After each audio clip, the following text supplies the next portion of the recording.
Welcome in everybody to a Thursday night edition here on Twitch of the Philly Guy Speaks. Joe Quills here with you, and got a lot to talk about here. It's going to be mostly football related tonight, and we'll get ready for the playoff games this weekend. I will give you my thoughts of Pink Slip Week here in the NFL. They call it Black Monday. I call it Pink Slip Week because, you know, back in the old days, and, you know, I'm not that old, and I've never gotten a pink slip or anything like that. Well, I might have gotten a pink slip, you know, that was unintentionally pink, but nothing that was, you know, get out. Here's your pink slip, you're fired. But anyways, hope everybody's having a great week out there. I do apologize for no show on Tuesday night. I will get to that as well. And I will give you my picks for the weekend, all 6 games. And if I had my soundboard available tonight, which I do not, stupid me gave out a perfect parlay for you guys last week. Did I play it as a parlay? No. I played it as a couple of singles. I also played it as round robins because I wasn't getting anything going, but in the end, I did end up ahead, and did tinker in the FanDuel casino. My lines are DraftKings. It's just the way that I do things, but FanDuel, it's only because I put $25 in because, oh, if you put 25 in, you get 5 more, and I've been making all kinds of money this week. So but be mostly football related here. So you know, if you're listening after the fact or watching after the fact, come on over to twitch.tv/Joe Quills, and you know, we're here every Tuesday and Thursday at 10 p.m. and let's have some fun here. Would love to have more followers here. I'm at 31 followers, I believe. I need 20 more to get to affiliate status on Twitch. Hope everybody can help me out with that. And, you know, I mean, I'm not about making money through this. I know the way some people are on here, and I'm not going to be begging for money from you. I mean, I have a good job that I get paid good money with, but I will say this. If I get to that point, tips will be appreciated, and I'll be thankful for them, but I'm not going to be expecting anything. I'm not the type of person, even in real life, that has my hand out looking for something. I'd rather suffer without something instead of saying, hey, can you help me out? And, you know, it's a fatal flaw that I have in my life where I'm just one stubborn person. So just to give you an idea of what I am like. So let me just test one thing here. And 1 second, you're going to hear me talk on delay here. You're going to hear me talk. Okay, just want to make sure that you're hearing me out there as well. So so yeah, we're making sure everything is fine. I took Tuesday off. Part of the reason why I took Tuesday off was because we had that quote-unquote winter storm. And I say quote-unquote because of the fact that it was about 60 degrees. It was raining, cats and dogs, and name the animal, it probably fell from the sky. It wasn't as bad as what they were saying, but there was a ton of wind. There was some wind damage. There was flooding. Not in my area of the city because I'm in higher ground portion of the city. I'm not all the way up in the northwest section of Philadelphia, like Germantown, Chestnut Hill, where they're at the highest parts of the city. But I did have a power outage Saturday night into Sunday morning.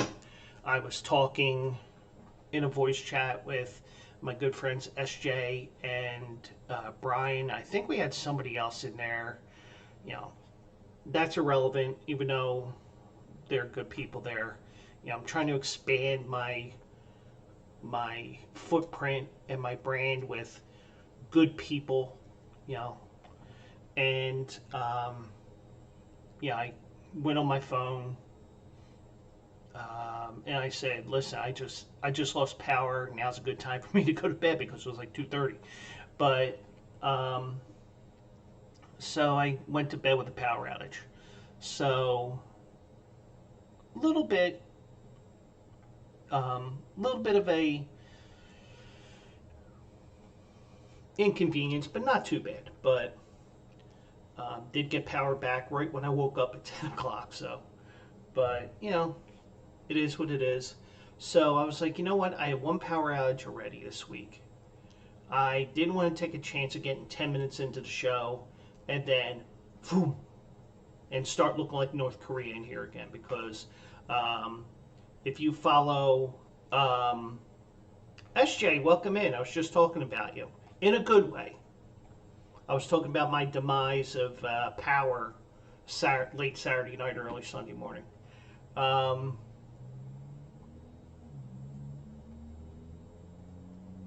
For some reason, your screen is all white and I can't see or hear you. Well, I'm all white, so. Oh, you mean the screen. Hmm.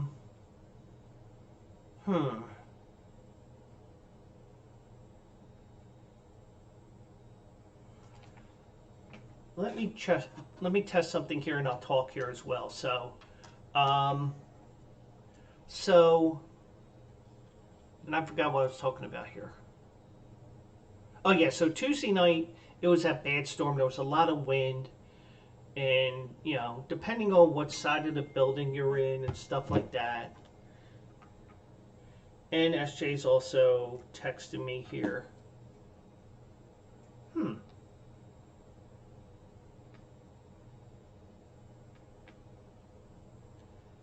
And I know this is making great podcast.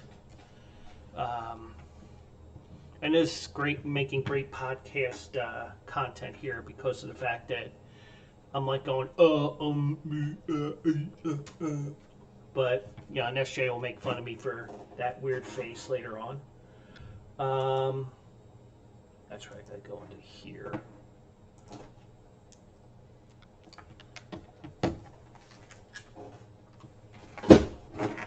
Because, yeah, I mean, in my spare time, I also play tech support. And, you know, but then again, I don't think SJ wants to see my ugly mug, but she does want to see me. I mean, she does want to hear me. So, channel.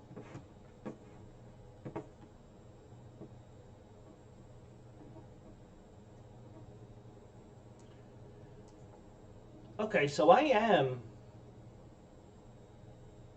know it's not on my end. And I'm going to mute this because you're going to hear me 16 different times. So I'm going to pull the camera off here for a second. Excuse the mess. So SJ, just to let you know, even though you can't see this, as you can see, I have two screens here. That's a new addition, this setup. And I have the screen going, so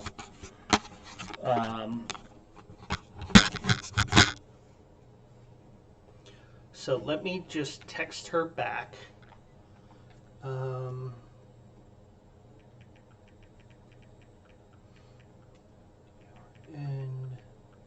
I am able to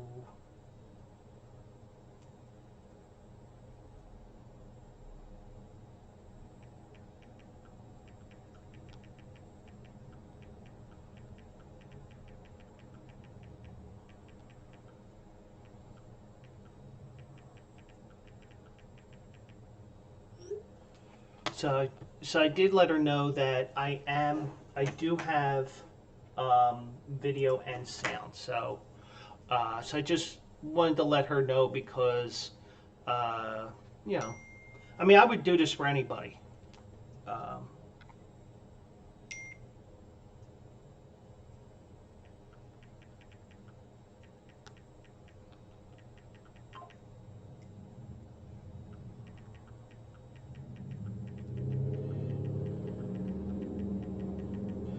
So SJ and I are texting back and forth as well. I'm trying to play tech support here as well because that's the type of person I am.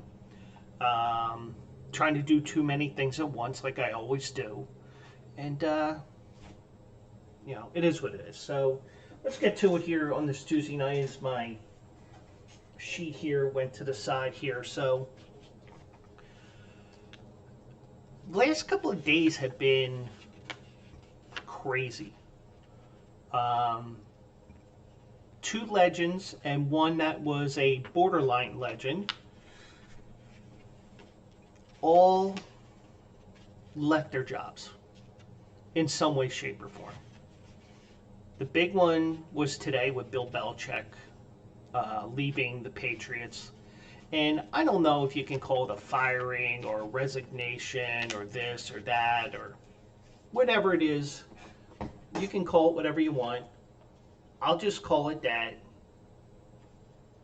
He's just not on the team. He's not running the team anymore.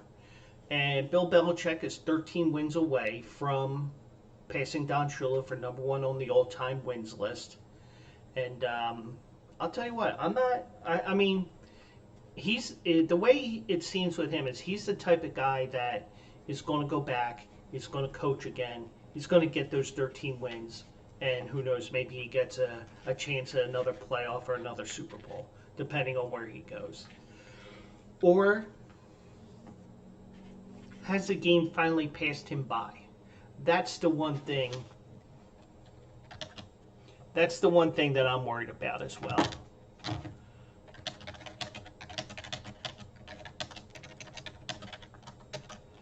So it's all just a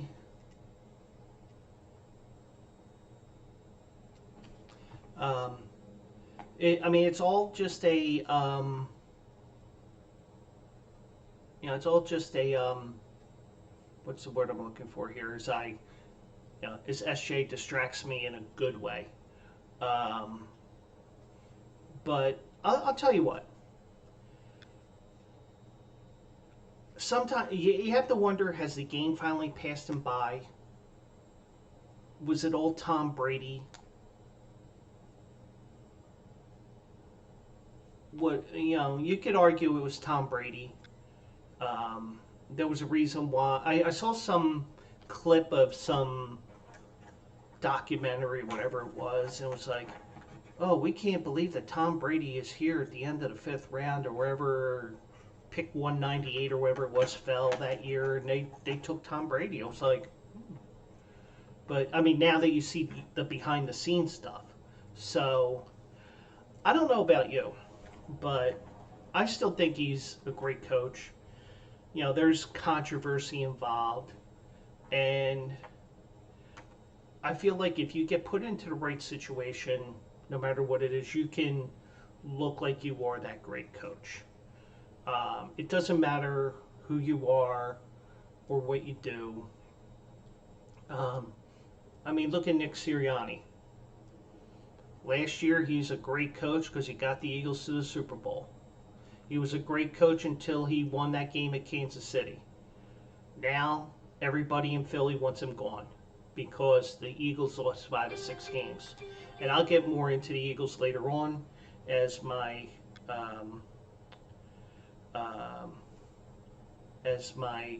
show goes on here for you tonight. But, I'm not surprised that Belichick was let go, depending on how you define this. End of an era in New England. If you want to call it a firing, if you want to call it a resignation, mutual parting, whatever it is. And you know what? It could have been a firing, but it may have been a situation where Robert Kraft said, okay, if you pay for my crafty, I will say it was a mutual decision. And I joked about that on Twitter this morning. You got to have a laugh once in a while, and as long as you don't go over the line and start threatening people, threatening violence on Twitter. And trust me, I've reported so much stuff on Twitter the last couple of months, and they don't do anything. gee, I wonder why Elon fired everybody. But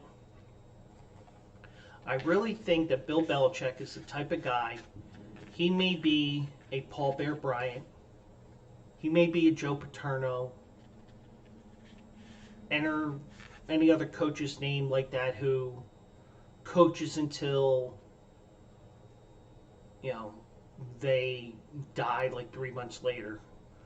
Like Bear Bryant was like weeks, if that, after he left Alabama. However he left, whether it was a resignation or a retirement or whatever. Joe Paterno, he was fired. And you know me, if you really know me, you know that I despise Penn State with every fiber of my being ever since that Jerry Sandusky scandal. Then again, I thought that Penn State was, Joe Paterno was an overrated coach. Now, the one thing I did say when he did get fired that one day, I said, you know what? As much as I despise Penn State and how much I feel that Joe Paterno was overrated, he did not deserve to go out like that, but unfortunately he did. And Joe Paterno did have cancer at the time, and, you know, Penn State's lucky that they still have a football program, in my opinion, because they should have gotten the permanent death penalty because of the total lack of institutional control that athletics department had, or that football team, if you want to break it into what segment of the athletic department. But Bill Belichick, to me, seems like a guy who will coach until he dies. It may be he coaches 3 more years. It may be 5. It may be 10. Who knows? Maybe he, and this is something that I've been saying every once in a while on different streams that I watch and listening to podcasts I listen to and things like that. You will have some people, I mean, that don't know, most people don't know, Bill Belichick's favorite sport wasn't football. It was lacrosse. And that's why I feel the Washington Commanders, almost called them the Redskins, or the football team. I'd rather call them the football team because I think that's a, that's a game changer in terms of, it breaks the mold. That's what I'm looking for. Because the Naval Academy is not far from FedEx Field in Landover, Maryland. If he had if he decide to have an early day, he can drive up to the Naval Academy because his father was a coach there. And, you could do things like that if you really want to. When the season's over and you're not prepping for the draft or prepping for the new season, you're taking a week off for whatever reason, you can go to the Naval Academy, watch a couple of lacrosse games, watch a couple of baseball games, even though I don't know what he's like with baseball. You get the idea. I think he's a real Navy guy, and, that kind of makes sense to me. Now, a lot of people are saying LA, which kind of makes sense. They need a head coach as well. And, you get the beach every once in a while, stuff like that. And, we'll see what happens with that. But I was looking on Instagram earlier tonight, and Sports Grid, which is a network that you can get as a digital network. So if you have a smart TV like I do, you can watch Sports Grid on the Samsung TV app. Or if you have a computer, you can pull up Samsung TV on your Samsung laptop. And they're saying the number 1 spot for him is the Atlanta Falcons. Now, Arthur Blank wants a winner, and, Arthur Blank's getting up there in age, just like Robert Kraft is. Would he go there? I don't think he goes to Atlanta. But then again, with the way things are, you never know. We know he's not going to go to Carolina. Now, there is one team that is in the that is interested in Belichick, who's in the playoffs right now, and we think that's Dallas. And I say that because, you know, Jerry Jones respects Bill Belichick, and I. But would Belichick come? Would Belichick go to Dallas and give up? And give up the the de facto general manager role, or will Jerry Jones give up his de facto general manager role? Because Jerry Jones, he's got to be the president, CEO, GM, president. I mean, I'm surprised he's not the head coach. But then again, he is 82 years old. But you get the idea here. And I don't know where he goes right now. He could go to Alabama. Doubt that. But that was the other shocking news. Well, that was one of the two more shocking results here, because Nick Saban, even though we're drifting to college football for a second, he was an assistant to Bill Belichick, a defensive coordinator with the Cleveland Browns. He coached at Toledo. He coached at Michigan State. He won a national championship at LSU. And then he became a football legend by winning 6 championships at Alabama. Spent 17 years there. Didn't realize it was that long he's been there, but the truth is the truth. So now I don't know. I mean, I don't know what they're going to look for right now, but from what I had seen today, because the NIL stuff, the name, image, and likeness stuff, it's forcing coaches out. Because coaches don't want to deal with that stuff. And right now with NIL, it's almost like it's the Wild Wild West. And the NCAA and the government, the NCAA is asking the government for assistance in reeling this all in, because it just seems like now you could go and ask for, I mean, it's like free agency in the NFL, except it's younger kids who don't know their value and says, oh, you want me to start at Alabama for you? I want $3 to $5 million, whatever the number is.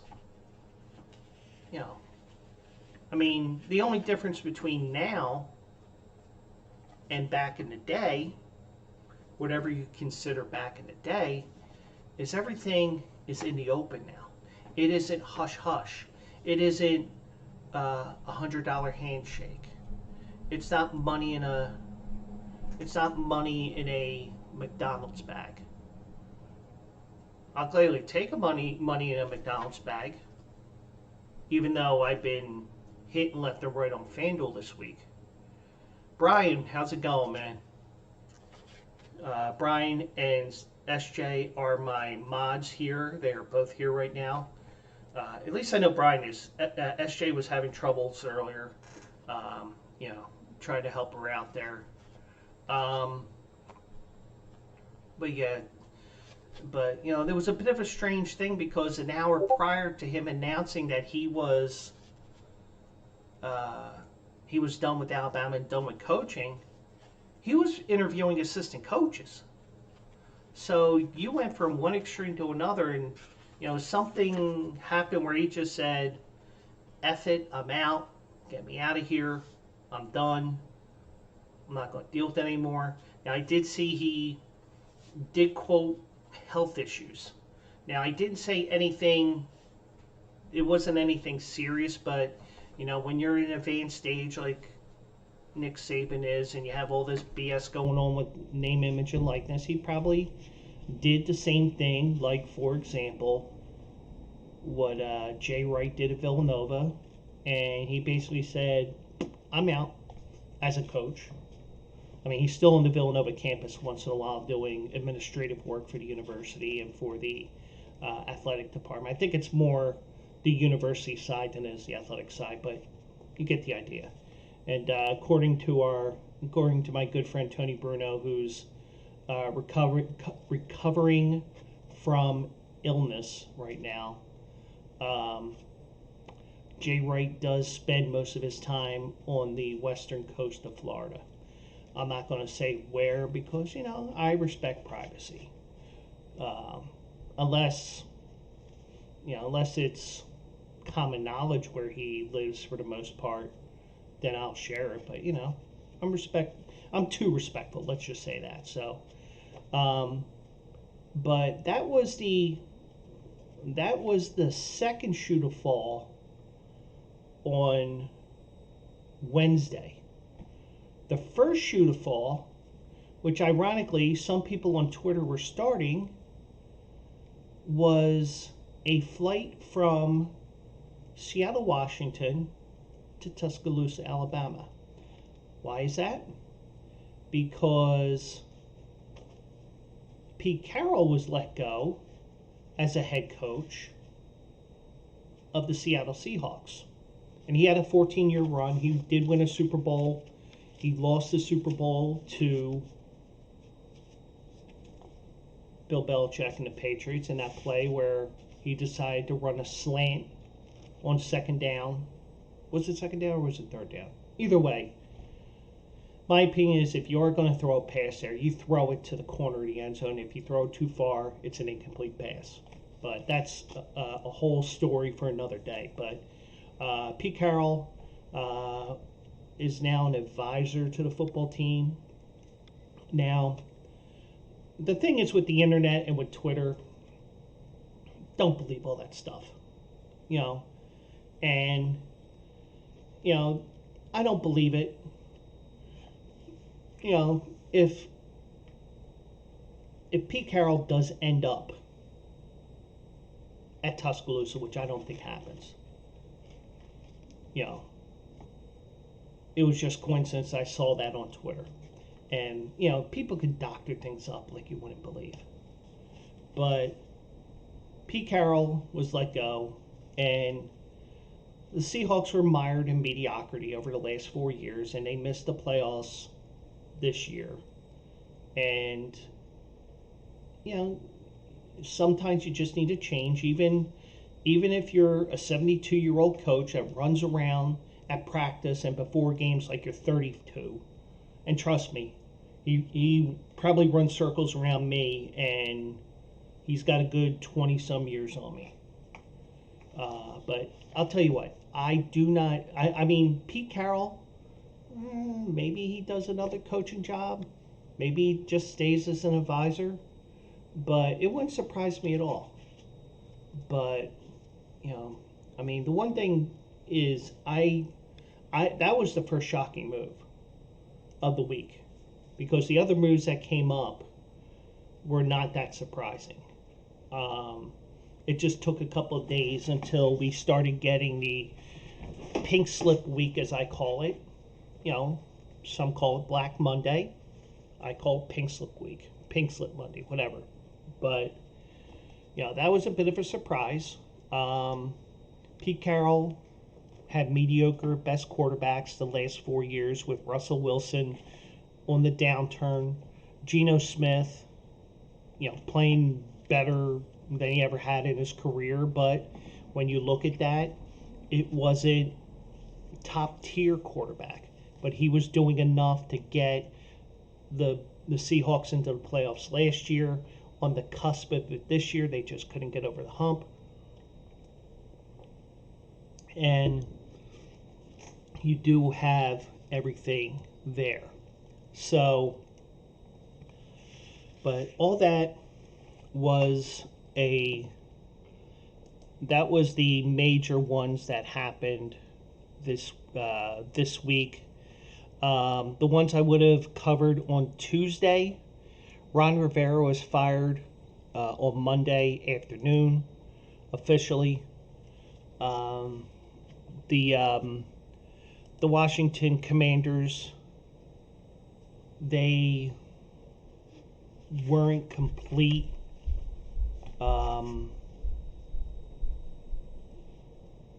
I don't know what the right word is, but Ron Rivera's birthday was on Sunday, so they waited till Monday. And you know what? Ron Rivera knew he was done at the end of the year because the team, in my opinion, the team just wasn't in it. You know, they were waiting for the offseason for a few weeks. Washington gave the Eagles all kinds of trouble and started probably the whole how to beat the Eagles stuff. And I'll get into that Eagles game in a little bit. But it just seemed like they were... It just seemed like everything that could go wrong with Washington did. And Ron Rivera, you know, I feel bad for him because he was the guy who was the focus of the organization when Dan Snyder was going through his last couple of years and being investigated and all this stuff and selling the team. But for the most part, this was not a surprise move because you have new ownership. You got the guy who's the part owner of the Sixers taking over. He owns also the New Jersey Devils. Now he just needs to own the box lacrosse team in Dallas or the soccer team because then he'll have all four teams in the division. But you know, you had to do something, and the assistant coaches are going to be collateral damage. Eric Bieniemy will probably get some interviews. You know, I mean, he'll get called by all the teams because, once again, he will be somebody who satisfies teams' requests and requesting his interview so you can satisfy the Rooney Rule in the NFL where you have to interview a minority for a position. So, but, you know, I mean, Washington is an epic dumpster fire. Now, there's worse dumpster fires. There's Carolina, there's New England, but you get the idea. And, you know, you had to go for a change here. And with the new ownership, they want their guy in there. And they're bringing in a guy who was a former NFL GM, and they brought in a guy who is actually a former GM of the NBA, which makes no sense, but in a way it does, if that makes sense. Because if you bring the guy in from the NBA, you get an outside feeling for the hiring process. The NFL guy, he knows what he's doing. So, you know, you go through the process of getting that head coach in place and make sure you get the right one, because you don't want to be going through this 2, 3 years later, 4 years later. Or, God forbid, you're the Carolina Panthers and you're firing head coaches in the middle of the year every year. But Ron Rivera was fired, and the original head coach that was fired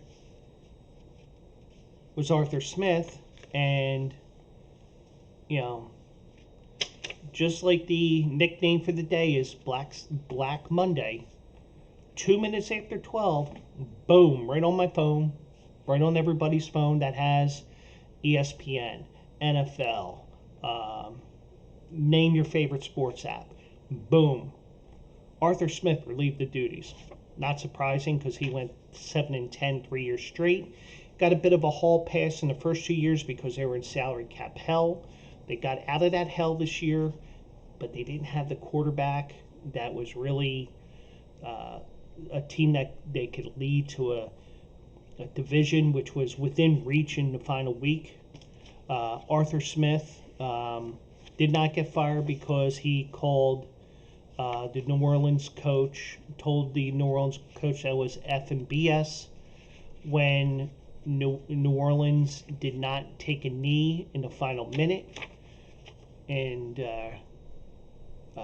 Jameis Winston audible to a running play to get another touchdown when the game was well out of hand. Now, personally, I would have gone after the Honey Badger if I was the former coach Arthur Smith, because he was hot dogging it down the field. Now, if you're not going to give yourself up that late in the game, I'm okay with the touchdown in that case. But when you're in a, but I understand being pissed because of the victory formation and all that. And, that's an underrated rivalry. It's not Dallas, Philly. It's not Dallas, New York. It's not Dallas and Washington, even though Washington, New York are down teams this year.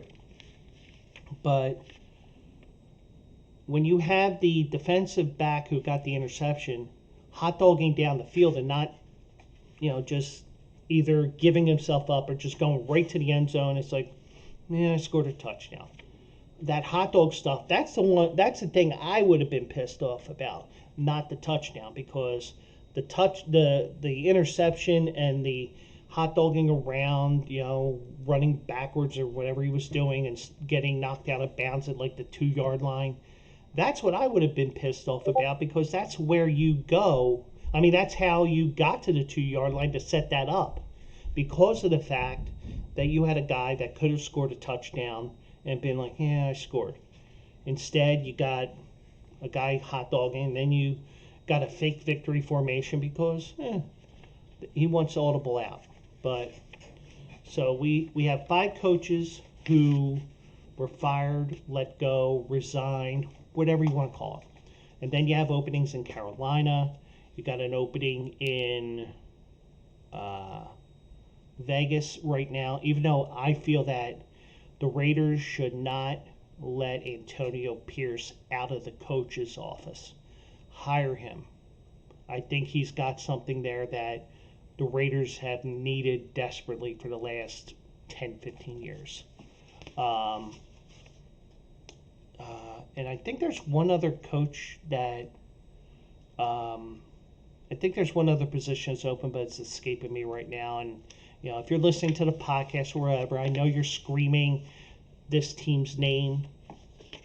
And you know what? Congratulations, you prove that I'm a bit of an airhead at times. So, but yeah, it's that time of the year again where you're going to hear coaches' names that are going to get interviewed. You're going to hear the minority coaches fulfilling the Rooney Rule and all that stuff here. So, just trying to think if there was another coach that was. Let me just double check that here, because now it's bugging me. And when things bug me, I really go off schedule, even though I don't really have a schedule or anything like that. I just like to make sure that I'm not forgetting everything. And of course, everybody's saying, "Oh, he's the best. Belichick's the best coach that ever lived." Blah de blah de blah.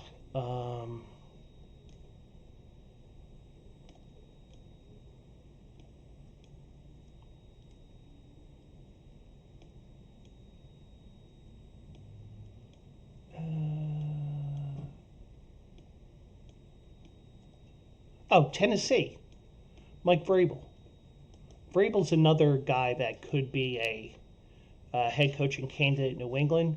Gerard Mayo. And, I think Mike Vrabel's been a head coach too long to be an assistant coach, because some people were suggesting Vrabel be the defensive coordinator of the Eagles next year, even if Sirianni survives. But I don't think so. I think Vrabel's been a head coach too long to revert back to a defensive coordinator. But like I always say, I can always be wrong. But that's the case here. So, been a crazy week.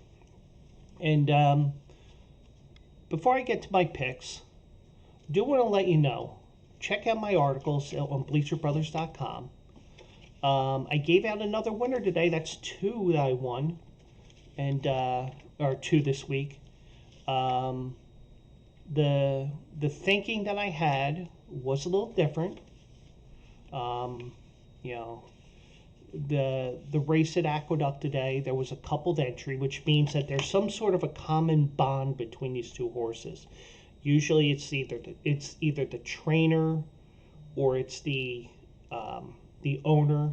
Here it was the trainer who was the owner, and the one horse was a partnership with another with another ownership group.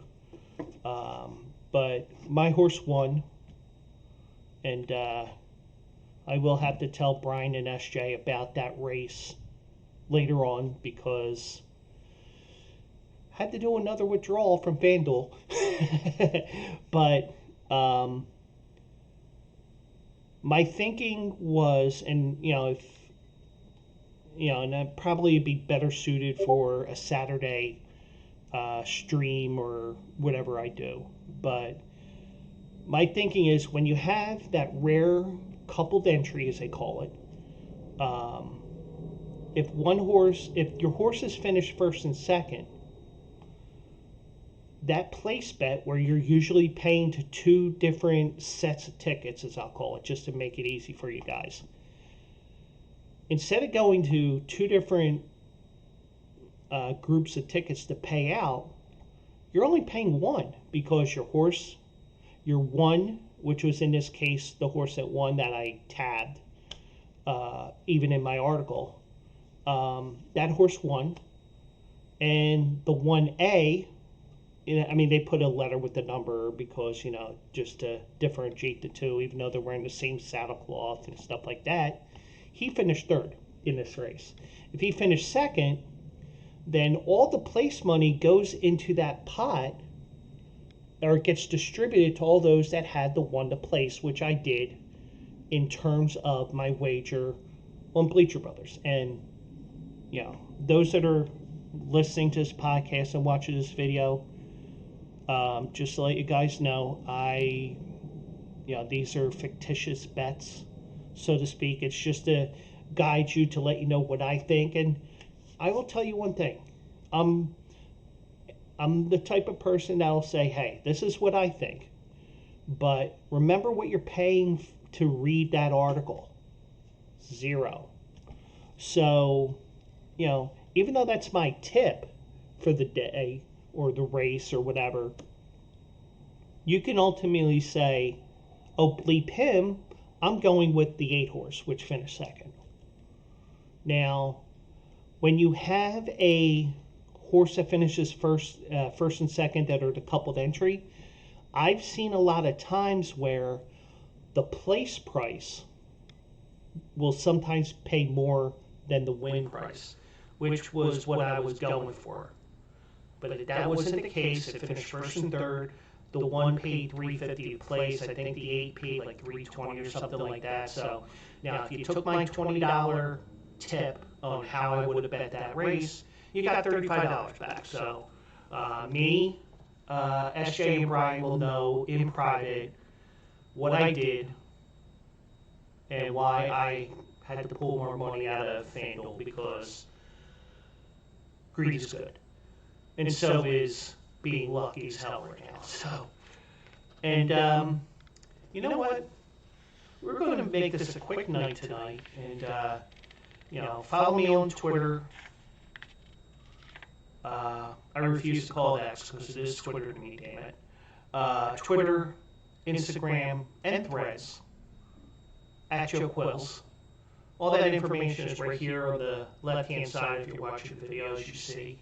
And I'm on Twitch, like I said, twitch.tv/Joe Quills, every Tuesday and Thursday at 10 p.m. And I kind of snuck in a plug to my show, to the Bleacher Brother show, which is part of the Tony Bruno Sports Network, because I told them that I was going to have football picks tonight, and kind of feeling one way about a certain game on Monday night with my team here and another team. It's just coincidence I wore this Love Hurts t-shirt today. So, anyways, let's get to the picks. And Brian was not here at the beginning of the show. At least I don't think he was. And that's fine. I'm not going to hold anything against anybody for missing a show or anything like that. I'm not that type of a person. Because the way that I do the show, even though I would love to have the 20 more followers so I can get to that 50 threshold, and, I'm not going to be a type of person that's going to have my hand out looking for money once you get to the 50. Because I'm the type of person that will be appreciative of it, but it's not encouraged. if that all makes sense. But um, this is all fun for me, and if it leads to something great, if not, it's a fun hobby that I do.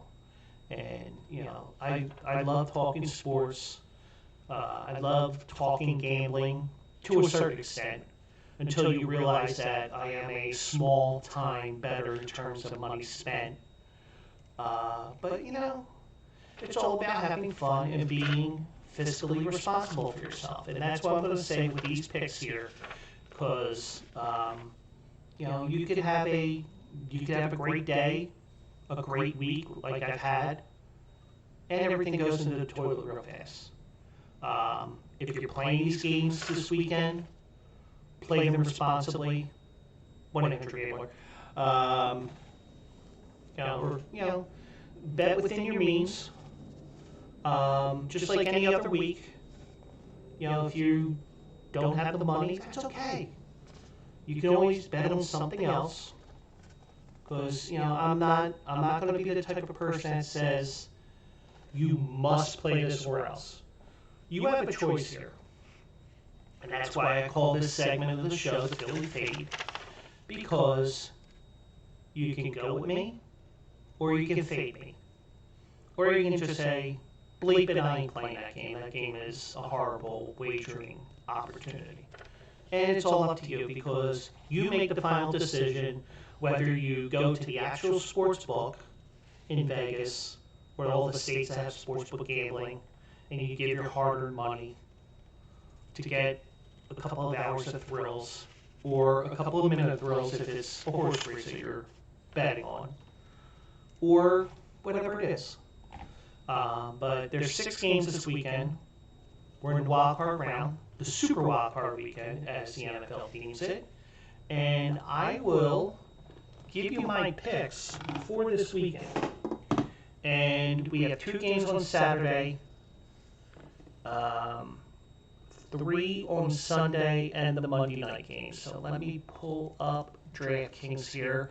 And I know I was name dropping FanDuel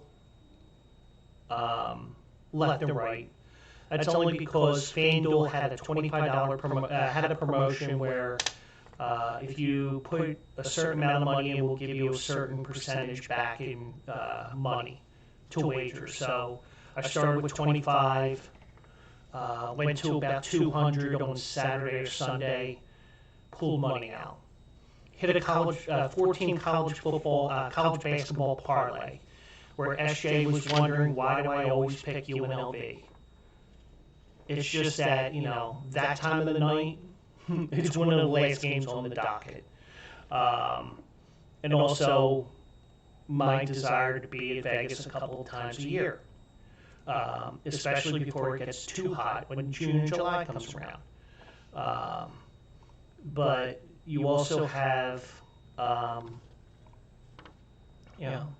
it's just coincidence that the final game of my parlay was UNLV, and they smoked New Mexico, finishing off my 14 parlay, which was, God, I don't even know. I'm going to look it up here. Let me pull myself out here.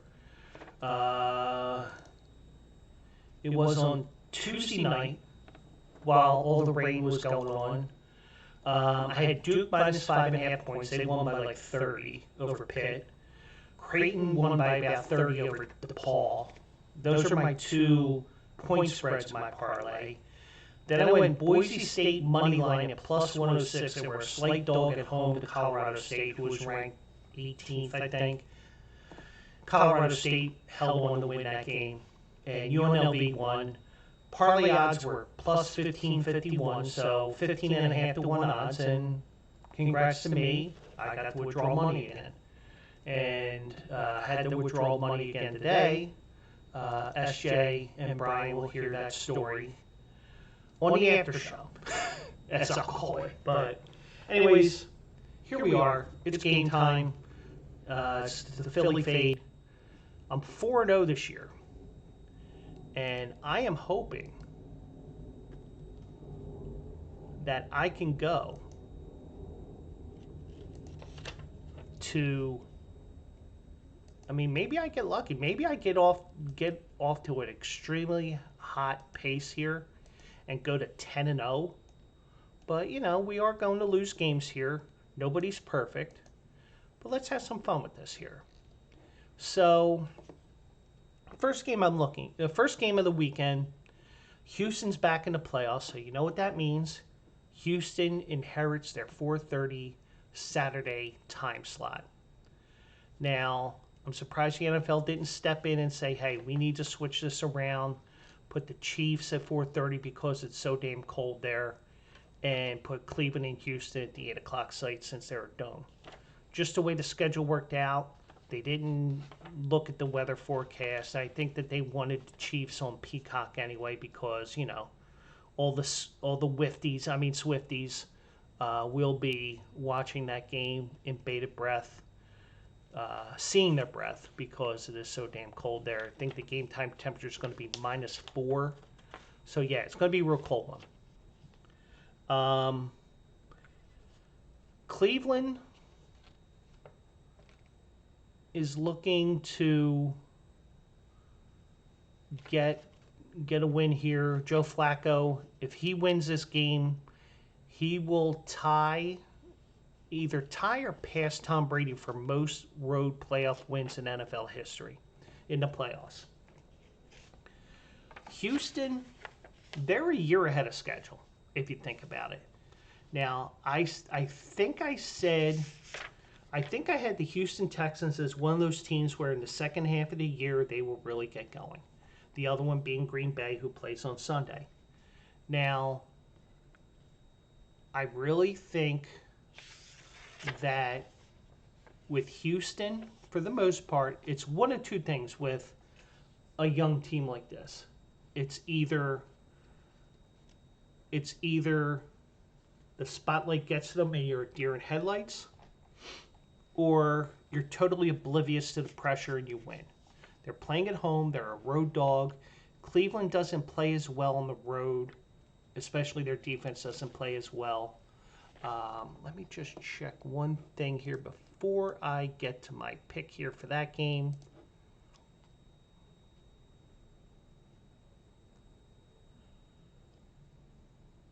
Now, Cleveland did win in Houston 3 weeks ago. Now, my thinking is if Houston is that team, and I need to do that. There we go. There we go. Making sure I had the right thing on here. So, when I look at this,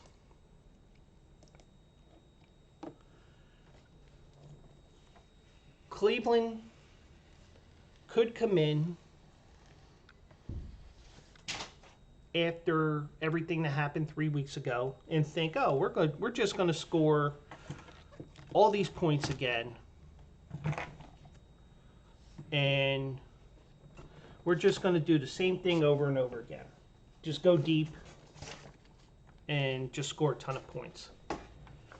We'll see how good Houston is at adjusting, not only with this game, playing an opponent that you recently played, and also adjusting to the playoff spotlight.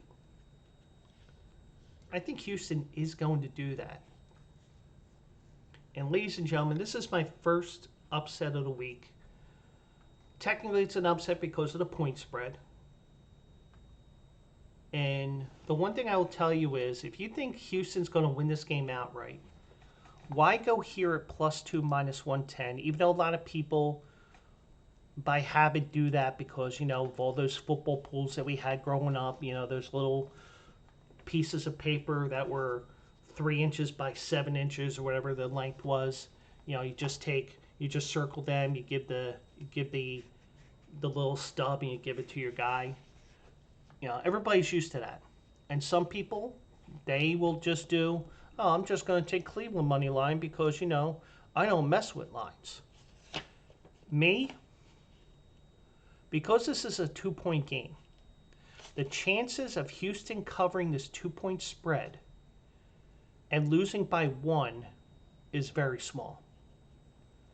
if you're going to go here, why lose money on your wager? Let's say you're betting one unit. Let's just say it's $100. You're only going to get $91 back here. Whereas here, with the money line, for that $100, you're going to get $114 back. So sometimes you have to know how these spreads are read. And personally, I'm a gut feel guy more than anything else. I think Houston being at home and the crowd will probably be extra amped up because of the fact this is the first playoff game in a few years for the Houston Texans.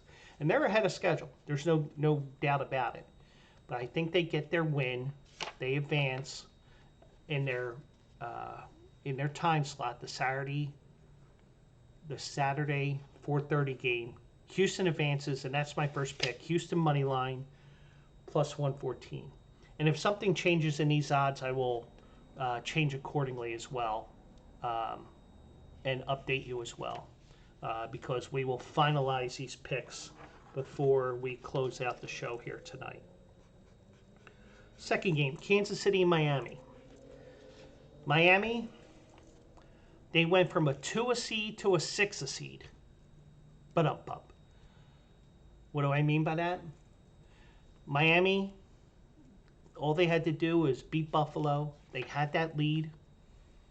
Buffalo imposed their will in the second half, and they held the ball, long drives, wore down that defense, and won 21-14.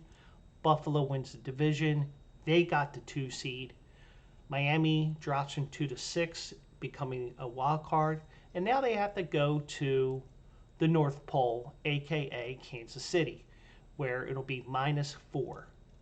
And I did see a stat today that was worth mentioning. And let me see if it was on Facebook or on Twitter.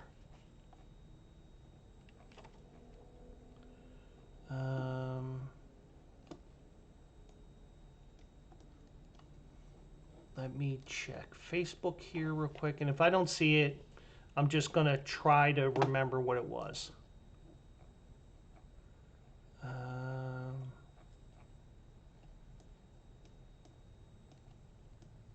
No. But I'm going to try one more thing. I'm going to try Instagram here because why not?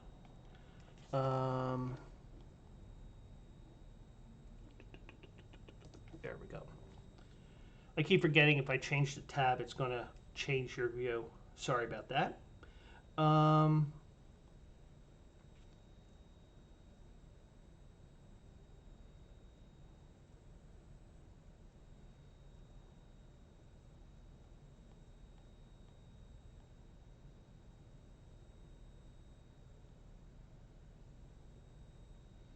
Oh, by the way, just to let you guys know, because I saw this today, if you have a Popeyes chicken nearby, I do. Popeyes will give out free wings if a team with wings wins the Super Bowl. So if that's the Eagles, who else has wings that are in the playoffs? Jeez, I'm brain dead today.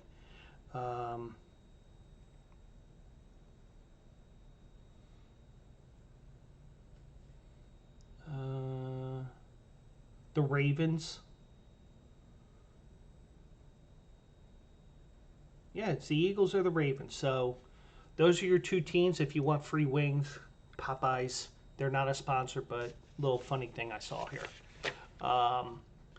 But it's going to be ice cold. And I believe the stat was kind of like the stat with the Tampa Bay Buccaneers all those years, where Tampa Bay never won a game where the kickoff temperature was below 40 degrees. In this case, it was like the last 15 games, they're like 0-10 under at 40 degrees or under, and 1 in 15 when it's 49 and under. Well, we know it's going to be well below 40, and that's not the reason why I'm picking this game. I think Miami is going to be in a bunch of trouble here because you cannot, when you're in a warm weather locale like Miami, you can't replicate the conditions that you're expecting in Miami.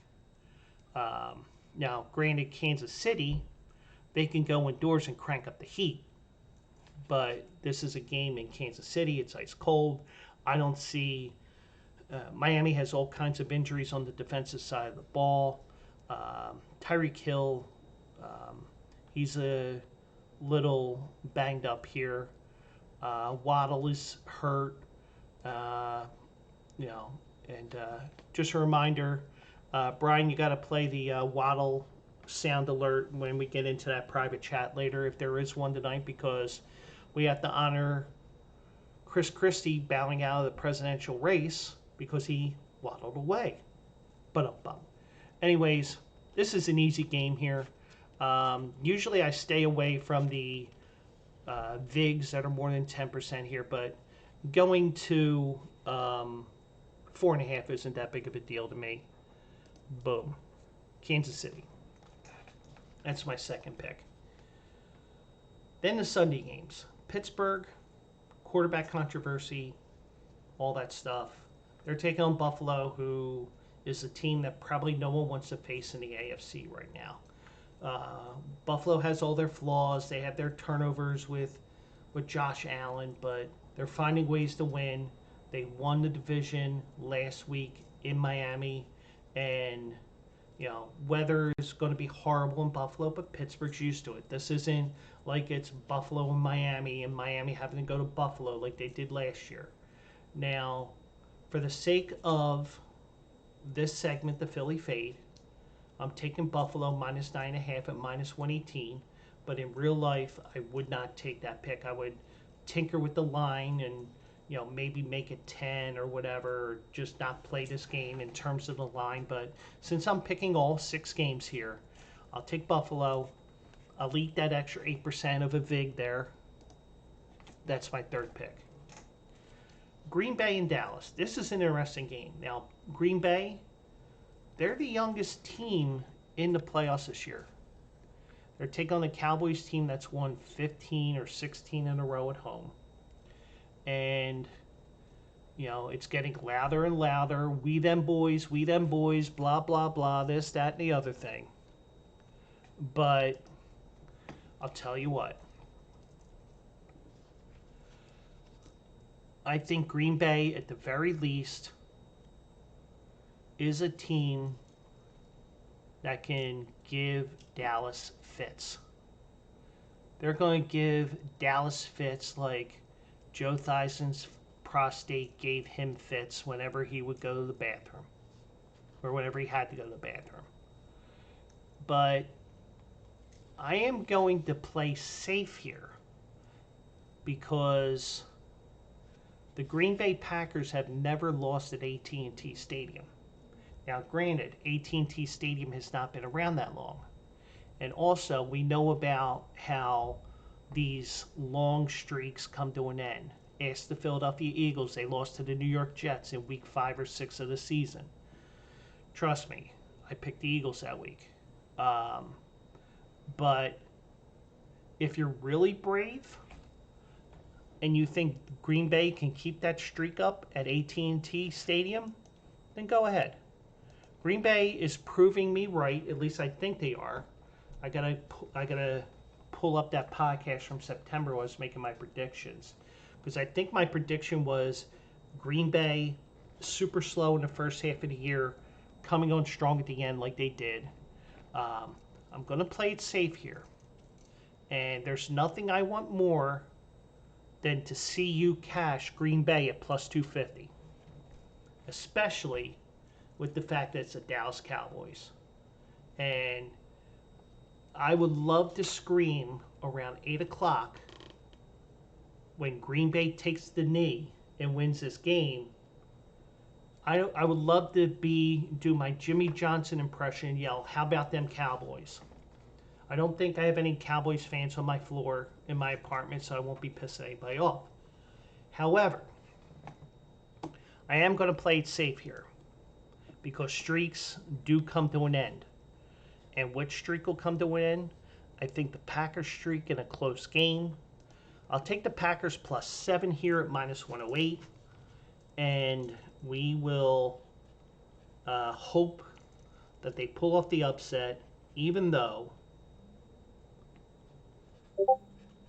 I don't think that they will. Even though I hope for Green Bay to win, but I think Dallas holds on, finds a way to win. Something nefarious like the game between Detroit and Dallas a couple of weeks ago, and we'll see what happens there. So Green Bay plus 7 minus 108, hoping for the money. Hoping if you're brave enough to play the money line, I encourage it.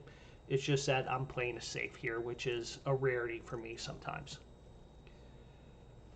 Then we go to Detroit. Thankfully, they have a dome. Rams come into town on Sunday Night Football, and I'm sure as soon as these matchups are set in the NFC, it's like, oh, we got to have the Rams on Sunday Night Football because Matthew Stafford goes to Detroit and Jared Goff plays his old team, the Rams. Rams are a dangerous team here, and they won the Super Bowl 2 years ago with Matthew Stafford. They had that off year. We're thinking, salary cap hell, but they bounced back. They got into the playoffs. They got in as a 6th seed. They won over San Francisco last week, which meant absolutely nothing. That's why Carson Wentz was quarterbacking.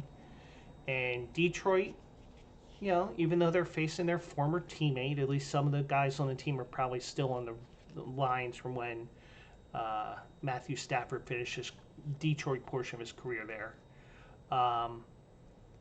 I think the LA Rams are a very dangerous team here.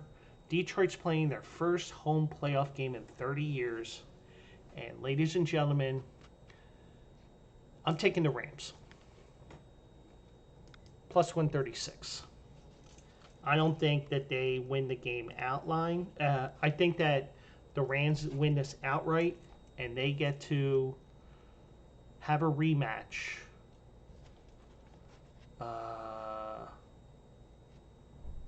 They will have a rematch with the San Francisco 49ers, and they may be the team that knocks off the Niners in the divisional round, because if it's not the Rams, it's not going to be anybody, in my opinion.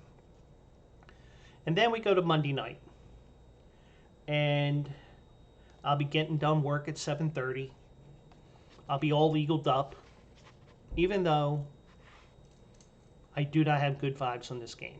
And I kind of teased this when they were having a debate of what Tampa Bay versus Tampa was. I'm trying to explain to them that Tampa Bay is the name of the region because of the body of water, and Tampa is a city, and blah, blah, blah, blah, blah. So I snuck in a little hint that I'm on Twitch tonight. So,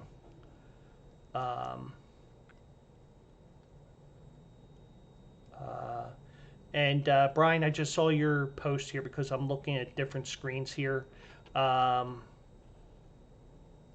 will add you in here. So yeah, why not?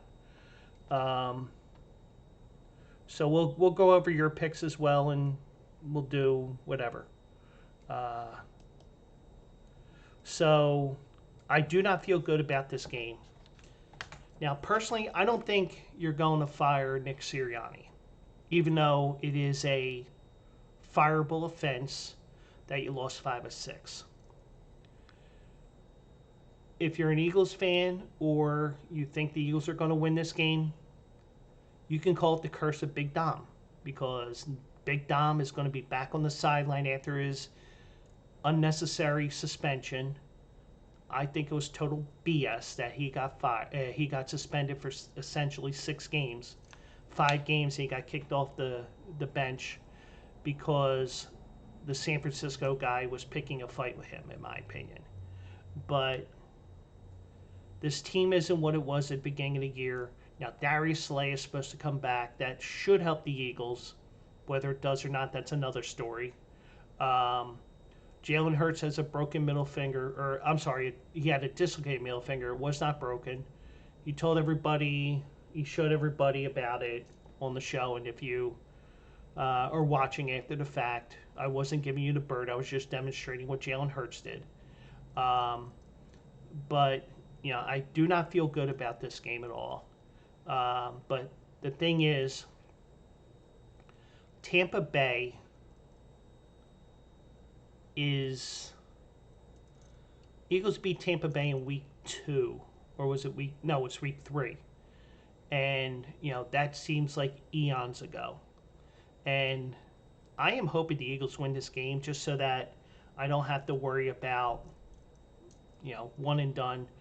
As you know, the way I am more than happy to pick the Eagles to lose in this segment of the show in order to get you guys a win, especially if you're an Eagles fan. I just don't feel good about this game, even though Tampa Bay only rushes for 90 yards a game, so they're going to try to throw it on you. But Tampa Bay, I mean, the best way I heard about Baker Mayfield today was that Baker Mayfield on the football field is bipolar. He has a game where he is the NFL MVP, and then he has games where you think he's the right-handed Tim Tebow. And Rashard White helped my fantasy football team, but this isn't about fantasy football anymore. This is about surviving and advancing. I think Tampa Bay finds a way to win this game, unfortunately. And everybody in Philadelphia, my Twitter, I'm going to have to see it for 2 days because I'm off from work next Tuesday and Wednesday. And also, it is Martin Luther King Day. And if you remember the Super Bowl year, the Eagles came out to dreams and nightmares. Everybody's going to have a dream of an Eagles win, but I sense a nightmare happening. And even though I'm an Eagles fan, I'm not afraid of picking against them. And I am not afraid of picking against them on top of that to tell you that I will gladly be wrong to see the Eagles win. I will sacrifice a potential 9-0 start this year on the Philly Phade to get an Eagles win. But I got to do it. And if I had the soundboard, I would give the Eagles one of those because I am going with the Tampa Bay Bucks at plus 136 to win that game in Tampa. And I think it's supposed to rain on Monday as well. So another crap weather game for the Eagles, and that's all they've been having over the last 6-8 weeks of the season. So my picks for the weekend: Houston plus 114 on the money line. Kansas City minus 4.5 at plus 112, minus 112. That is, I saw a plus on my plus. That should be a minus. Buffalo minus 9.5 at minus 118. Usually I don't play that just for the sake of these picks. Why not? Green Bay plus 7 minus 108. The LA Rams money line plus 136. Tampa Bay money line plus 136. And if you want to tail this parlay, a 6-team parlay will pay 79-1 odds at plus 79.27. So if you were to put $100 on this, you get a crap ton of money. I almost said the S word. I'm trying not to curse tonight. So what I am going to do now, let me pull up Stream Together.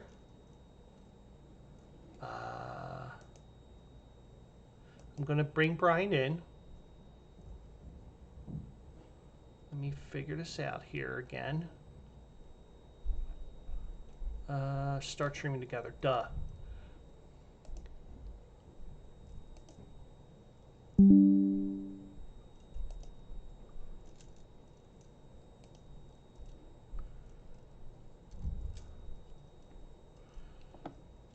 And let me turn my camera on here for that. Trying to turn it on.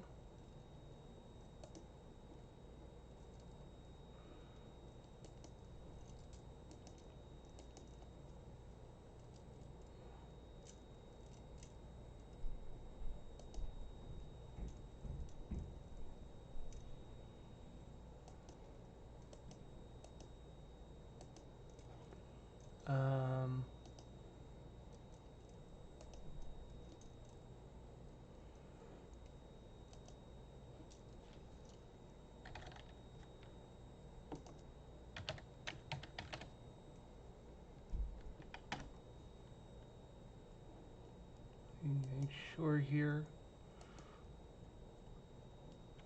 And I am going to go back to that. And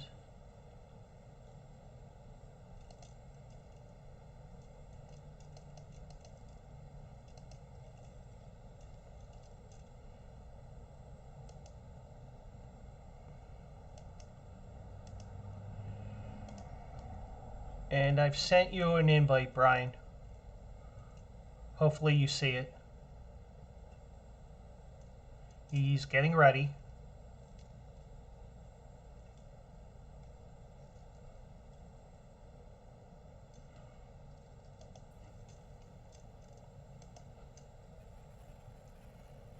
Brian, welcome in.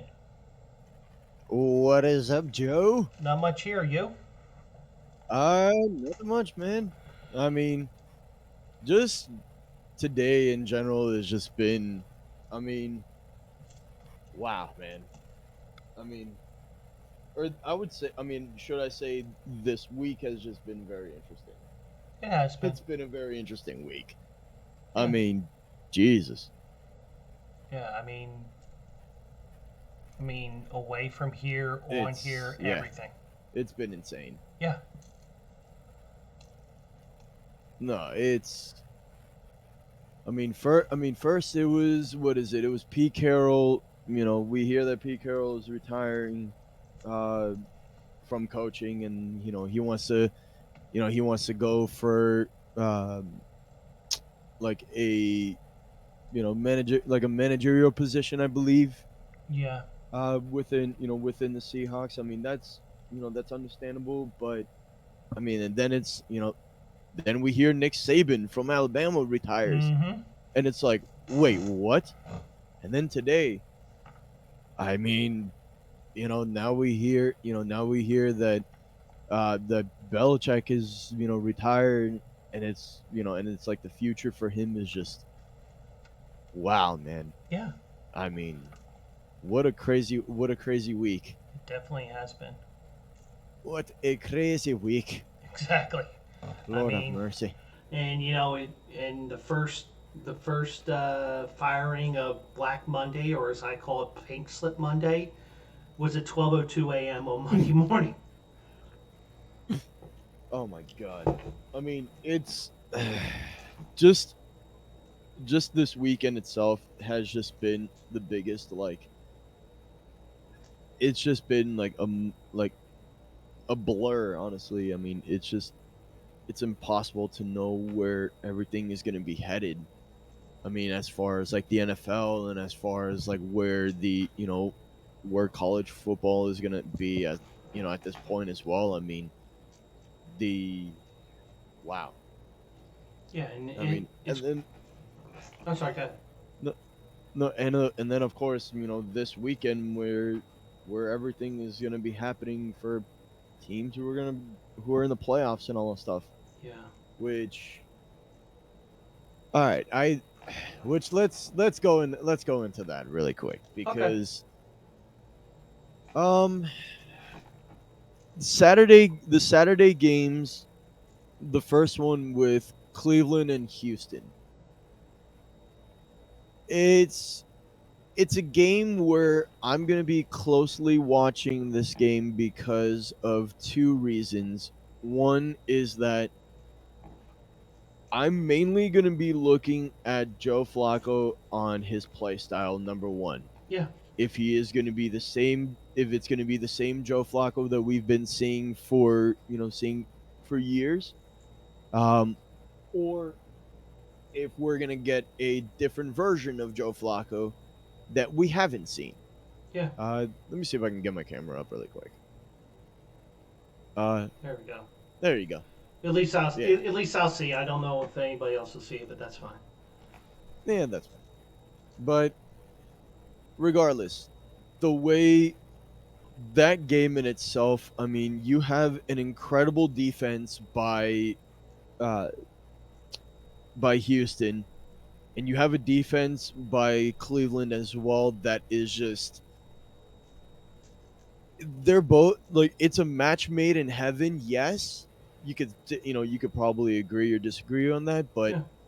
at the same time, it's just two completely different play styles from both teams. That is just, you don't, on paper, you could say, you could think to yourself, you have a young kid in CJ Stroud who's coming in, who came in from Ohio State, and it's his first year as a quarterback and all that stuff.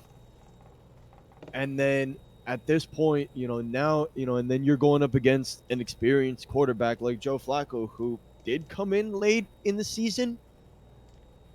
Honestly, my safe bet would be Houston at home, but I mean, just for Cleveland to be favored by 2, that's mm, And I think the game 3 weeks ago plays into that line as well. yeah. I mean, in my, like, if it was me, for the way that Houston has been playing now, and the way that Cleveland has been playing as well, and if I'm not mistaken, I mean, 2 guys from Houston are questionable to come in for the game. I think it was 2 wide receivers, Robin Woods and Noah Brown. They're I, both questionable to come in. I will check that for you while you're talking here. Yeah. Trying to see. Yeah, I have RotoWire up right now, and like it'll tell me like the lineups and all the stuff. So, Uh, uh, yeah, Noah Brown and Robert Woods are both questionable, but doesn't have anything as far as like whether if there's any other people who are inactive and all that stuff for the game. But right. I mean, if it was me, I would want to say Houston at home, Mm-hmm. because I think that one would probably be the safe way to go about it. If you want to go for a safe route, I would say Houston to win at home, and I do think it's going to be a very close game. Yeah. I will say it will be a very close game, but I mean, it'll. I don't know how it's going to be, like what we're, like I said before, I don't know what kind of play style we're gonna see from Cleveland, if we're gonna get the same kind of Joe Flacco that we've seen years before, or if we're gonna get a different Joe Flacco that's gonna be a little bit more aggressive. Yeah. I mean, CJ Stroud right now is just killing it, Mm-hmm. and the defense is just killing it. Yeah. Uh, the Dolphins versus the Chiefs game. Yeah.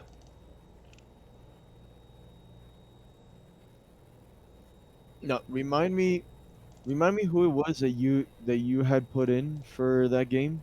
I put Kansas City. And the game is being played in Miami or at Arrowhead. Arrowhead. Where it'll be a balmy -4 kickoff.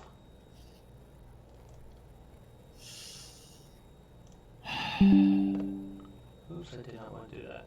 Wait a second. But go ahead. Oh my god. And they do have that under 40-degree thing over the last 10 or 15 years, and SJ is putting in some goofy emojis in my chat, which is perfectly fine.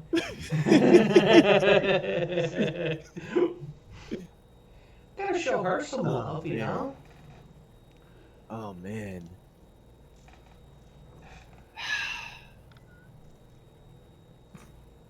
Yeah, I mean, I I'm a little bit on the fence about this game, because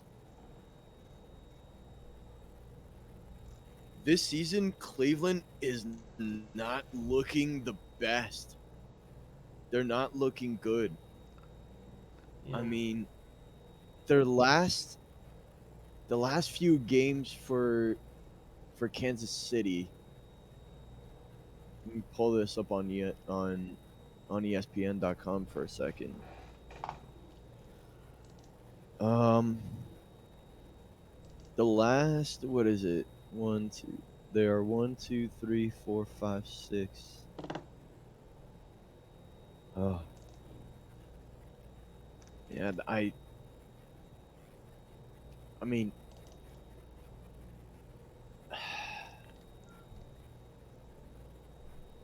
I, w- I- is it me or does 4.5 seem like a little bit too much of like a point spread for them to be favored by?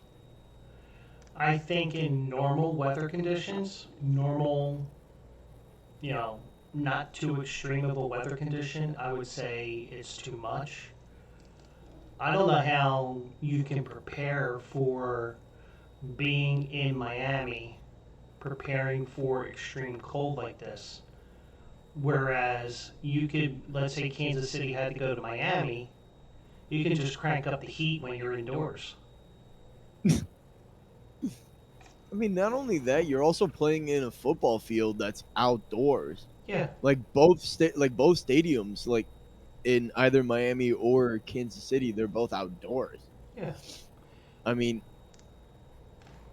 uh And I know Mike McDaniel is going to use uh, his genius brain of his and say, "Oh, it's not that cold out there." Next thing you know, Miami will have an early 10-point lead or whatever it is. But but I think in the end, it's going to be. Um, I think Kansas City's defense is better. They were able to hold Tyreek Hill in check when they were in Germany back in November, and I think it's going to be the same thing again. I think it may be even lower scoring than the. Uh, I think it's going to be even lower scoring than that 21-14 game because the Kansas City offense is not the same team it's been over the last couple of years. But I think this is going to be early Andy Reid where he finds a way to win this game. I mean, I wouldn't be surprised if it's like 14-13. Well, but that would be the point spread. But you get the idea, like maybe a 14-9 game or something that hits on the under there. But I think Kansas City does survive in advance and probably barely covers the point spread. Maybe a 13-7 game because I don't think Miami's going to be able to function in that extreme cold. I mean, the other thing that I'm like that I've noticed about both teams this year is that both teams defensively, they're very good. Very good Mm-hmm. defensively. Um both teams offensively as well, very fast pace. Yeah. Like very fast pace and when it comes to like when it comes to passing, when it comes to rushing, I mean, they're both very quick. Yeah. Um now now granted Miami is going to be without Jalen Waddle and their running back Mostard as well. Yeah. Like Raheem Mostard, I mean, it will say something about it, but I mean, if it was me, I would probably alt the point spread. Yeah. I would probably alt the point spread to like maybe Miami plus 1.5 because if you think about it, if the game ends up going to like a game winning field goal, right? Yeah. And like let's say either Miami wins by a field goal or Kansas City wins by a field goal. I mean, it'll be something that'll open up a lot, open up eyes. Yeah. But I think 4.5 may be pushing it, and that's why I would think like try to like it. I would alt the point spread and all stuff for that Miami and Kansas City game, because I think both defenses at this point is just gonna be they're both gonna be playing explosive defense, and it's and I think and what is it? I think, and I'm gonna probably say this, man. Like I think Patrick Mahomes is gonna throw at least like one or two interceptions in this game, That would not because I surprise me. think yeah, I think Miami's defense is gonna be that explosive. They're gonna be blowing like blowing Kansas City's like offense, like their offensive line, like there's no tomorrow.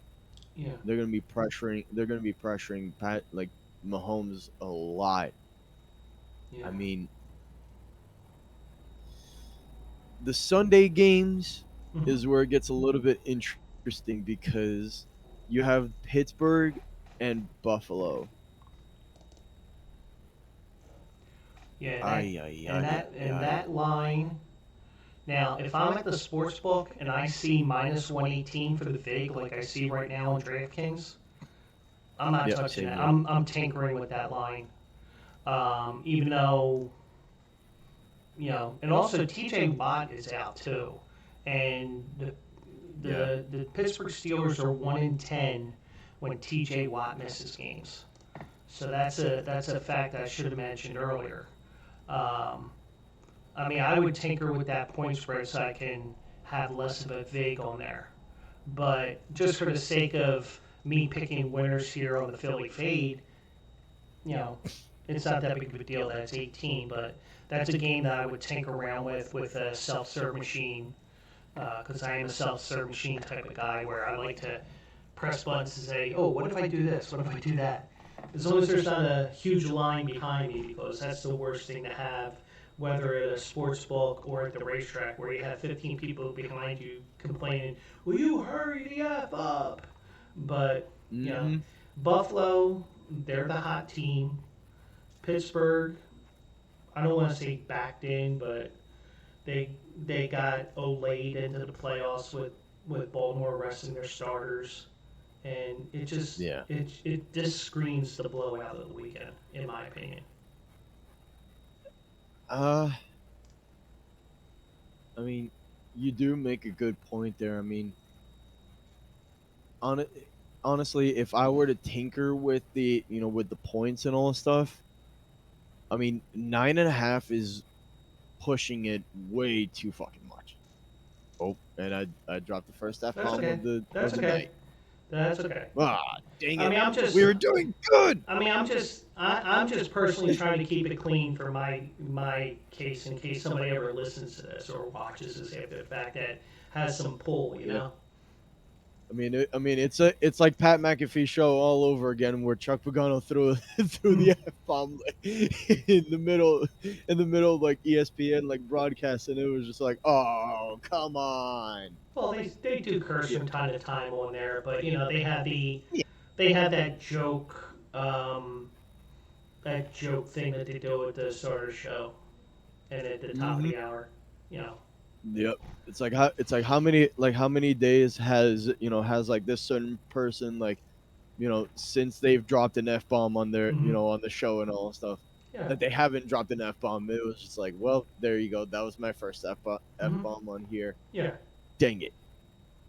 Um, if it's me, I would tinker with the point spread. Yeah. I mean, 9.5 is pushing it. I mean, honestly, I would just alt the spread to like maybe to like Buffalo 3.5.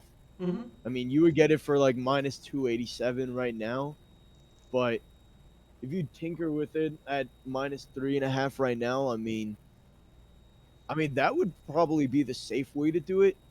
I mean, now, granted, can it be a blowout like like in Buffalo? It definitely can, but will it be a blowout? Who knows? And I wouldn't be Who knows? surprised. I wouldn't be surprised if it's like 28, 28, 28, 28, 13. and they get a BS touchdown to get under that 9.5, and then they go for two and they miss it, and they end up losing by 9, and then you lose by the hook. No, yeah, definitely, But definitely. but I just think Yeah. Buffalo is the team you don't want to face in the AFC. No, yeah. Um, Dallas versus Green Bay versus the Packers. Oh boy, Mm-hmm. where's where's the third person where we need him the most here? Or where's Maddie at? Because Maddie is. I mean, if for those who do not know, there's another admin for a Discord server that both of us uh admin for and all stuff, and one of the person that's here, well, the main person that we admin for, her name is SJ. Uh, Hi SJ, love you. Um, and another admin there, his name is Maddie. And He for is a diehard Green Bay Packers fan. and for the record, he's not in the chat. So I know he's not in, yeah, I'm just but letting everybody know. yeah, but he's not in the chat. But if he was in the chat, this game, Dallas versus Green Bay. I mean, how can you not pick the money line for Dallas? How can you not pick the money line for Dallas? I'm sorry, Green Bay Packers fans. You know, you may probably want to blow a gasket on me, but it's I mean, it's you're setting yourself up for your improbable doom.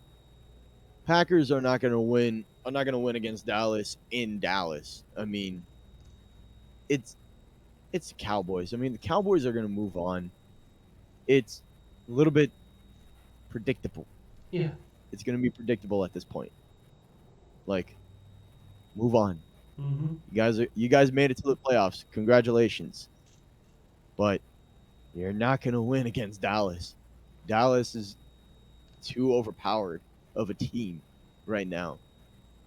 I mean, their offense, their defense, in my opinion, they have a complete team.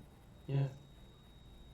I mean, now granted, with uh with Dak Prescott's like was it Dak Prescott that messed up his finger, or was that Jalen Hurts It that was messed it Jalen up? Hurts because he Oh, it was was Hurts. he was Okay. like this on the sideline, But and for those that He are was just watching, giving the bird to and those everyone. that were watching the game live, and those that are watching this even after the fact on YouTube, I was not purposely giving you the bird. I was just demonstrating what Jalen Hurts was doing to a certain extent. Yeah. Oh my god. But I mean, with a team like Dallas, I mean, they're gonna win against Green Bay. I mean, Green Bay's defense can step up, and if they do put up a good fight against Dallas, I mean, it'll be kudos to them if they do. But I just don't see how Dallas cannot win this game. I mean, like you alluded to. I mean, they don't have TJ Watt, their main defensive guy.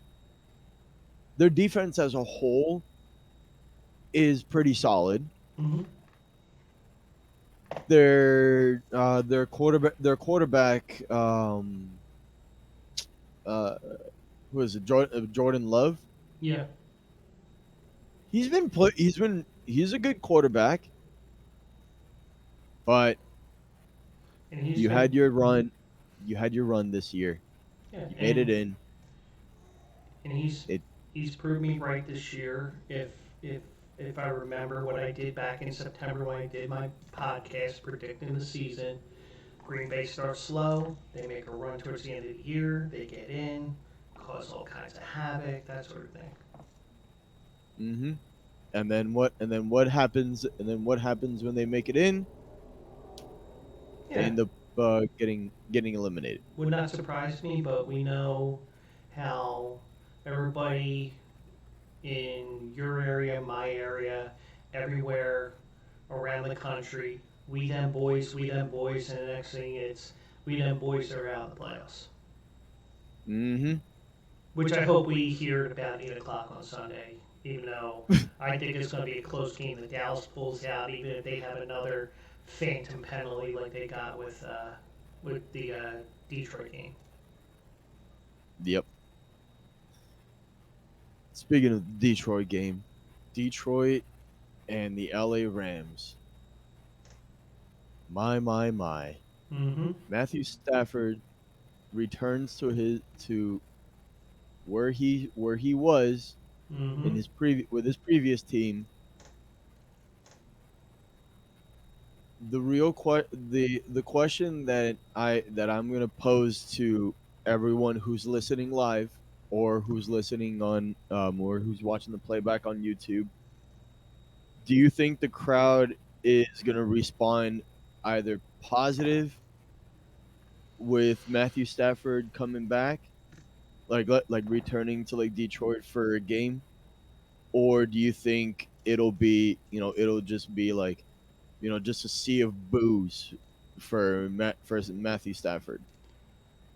I think he gets cheers at about 6 o'clock when he's warming up. Then when it gets closer to game time, that's when you realize that he's wearing blue and yellow, and that's where the the game day hate comes into play. Yep.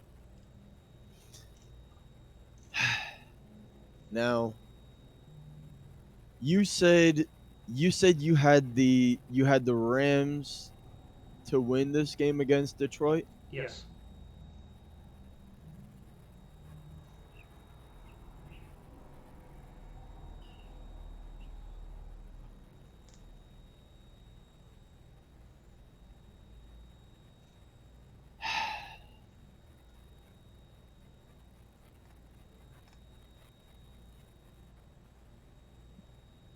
I think I might have to go with the Rams as well.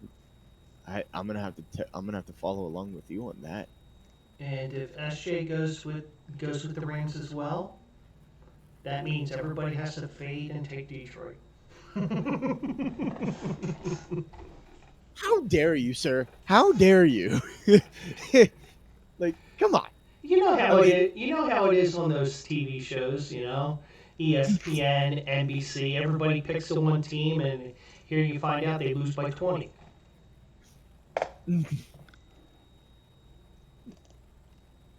oh my god. I Detroit has a good team as well. Yeah. They have a good team. I think the Rams, being the underdogs, they can make a run. Mm-hmm. They can make a run for it. But then comes the question of if they do win against Detroit, who would they have to play against next? If Detroit wins, it depends on whether Dallas wins. Because Oh, if Dallas wins, they go to Dallas again. If Dallas were to lose oh, to Green Bay, they would have a home game versus the winner of the Monday night game between the Eagles and the Bucks. Eesh. which which that's the final game, man. Eagles and the Bucks, man. That's Yeah. oh my god. Last year, I'm thinking, holy shit, we got a chance to go to the Super Bowl. And there I go with me cursing. Took me an hour and 48 minutes.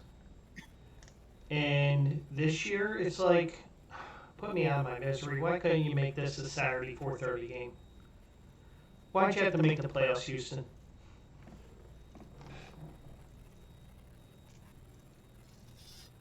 Honestly,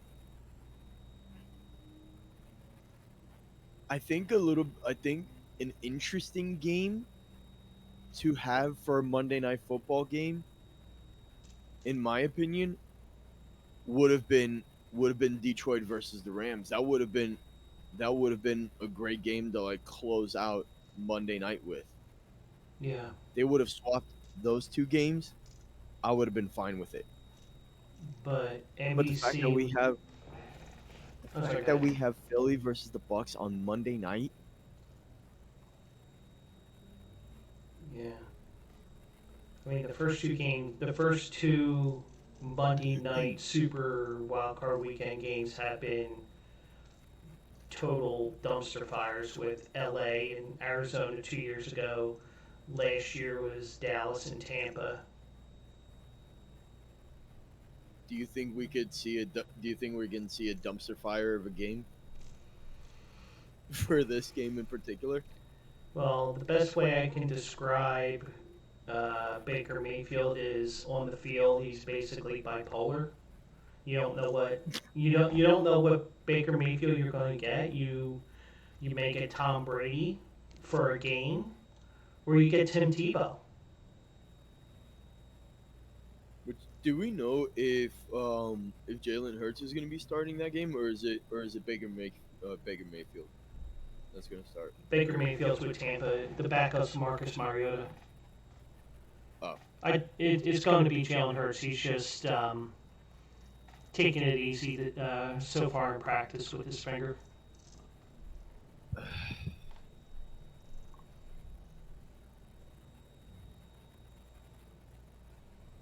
And it looks like A.J. Brown may be out with his knee injury.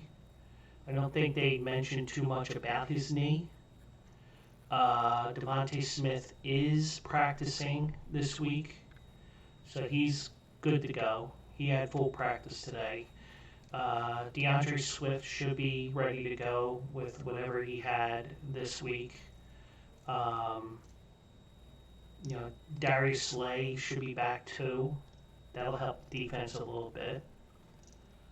But I just don't feel good about this game. But hopefully, it's just a case of the curse of Big Dom. If you remember, Big Dom got ejected and then suspended for the rest of the regular season. Well, he's allowed back on the sidelines this week.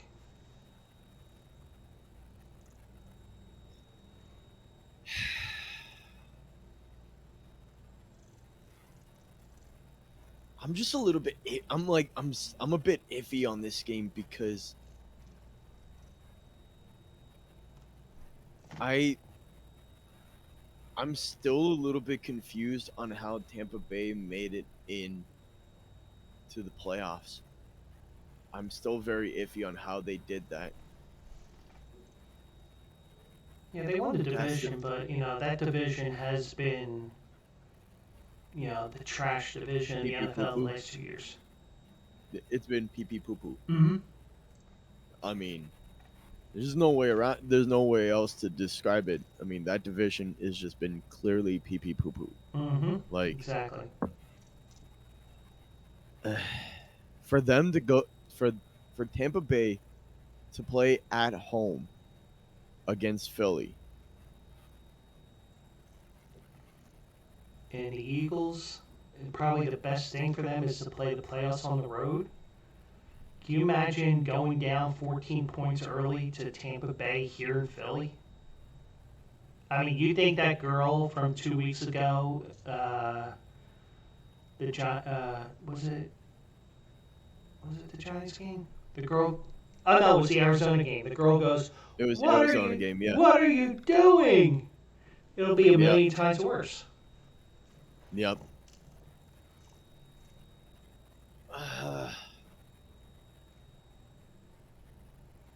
But that Eagles game, that is a throwaway pick for me because I'm hoping that I'm wrong and the Eagles win as a fan. But as a fan that can be objective, which is very rare in Philadelphia, I just don't see it happening. I really don't. I just hope it's not a blowout loss because I think a blowout loss means Sirianni's job is in jeopardy.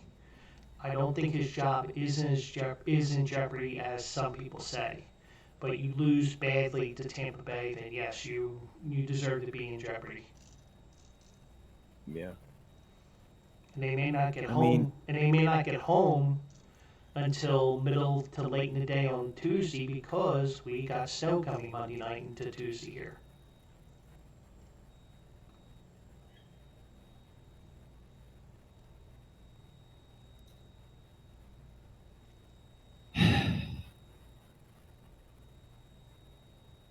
I just I I in says my gut says that Philly's gonna win, right? My gut says Philly's gonna win, but at the same time, with and no disrespect to to yourself who's a Philly fan and to like anybody else who's a Philly fan, the games against the 49ers, against the Cowboys, Mm-hmm. against the Seahawks, against the freaking Cardinals, and then just this last weekend, well, yeah, against the Giants, right? Mm-hmm. That's 5 games right Mm-hmm. there. 5 games. Mm-hmm. Oh no, 6 games actually. My bad, because I forgot about the Jets, the stinking Jets. Those are 6 games. You could have been perfect this season. Mm-hmm. You could have had a complete run through Mm-hmm. the last few games for the Eagles. Just starting with the 49ers game is where all their momentum just slowly started to crumble. Mm-hmm. Exactly. And it was crumbling defensively with the Buffalo game. Oh my god, don't get me started about that game. That game was a freaking nightmare. Mm-hmm. I mean, to get your assholes blown out by the 49ers and by Dallas is just embarrassing. It is. It To definitely is. lose but to lose to the Cardinals in like a last second play of the game is just like you like brain damage right there. Mm-hmm. And then the very last game where the Giants win 27-10. There was no defense whatsoever. None. No, I agree. I mean, if I'm your head coach Sirianni right now, I mean, you have a good chance to win against Tampa Bay. You have a very good chance against Tampa Bay to win.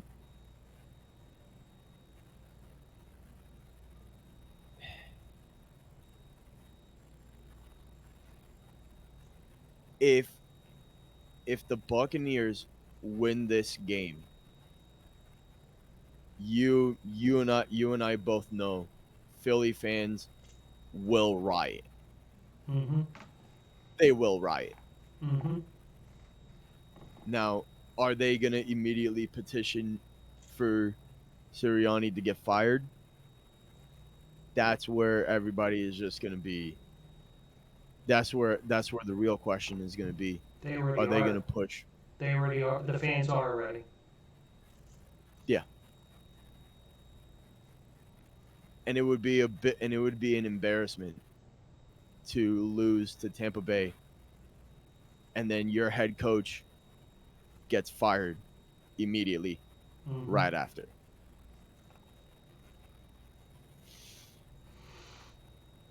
Please, Philly, do not disappoint me on this one. I'm picking Philly to win this game. I'm picking Philly to win this game. If I get proven wrong that Philly does not win this game, Sirianni's done. Yeah. He's done so.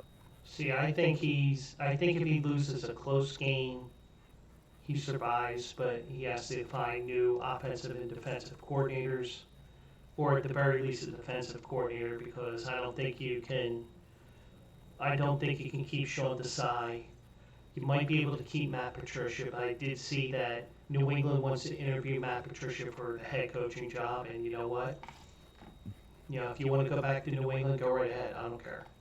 But I think if it's a blowout loss, he's maybe gone. But I think that, you know, but also remember there was a comparable team that lost 5 of 6 at the end of the year a few years ago. If you remember the Baltimore Ravens. Oh yeah.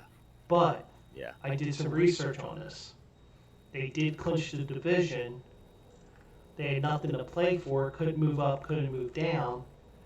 They played their bench players to final week, so that's why it was a 5 out of 6 situation instead of a 4 of 6.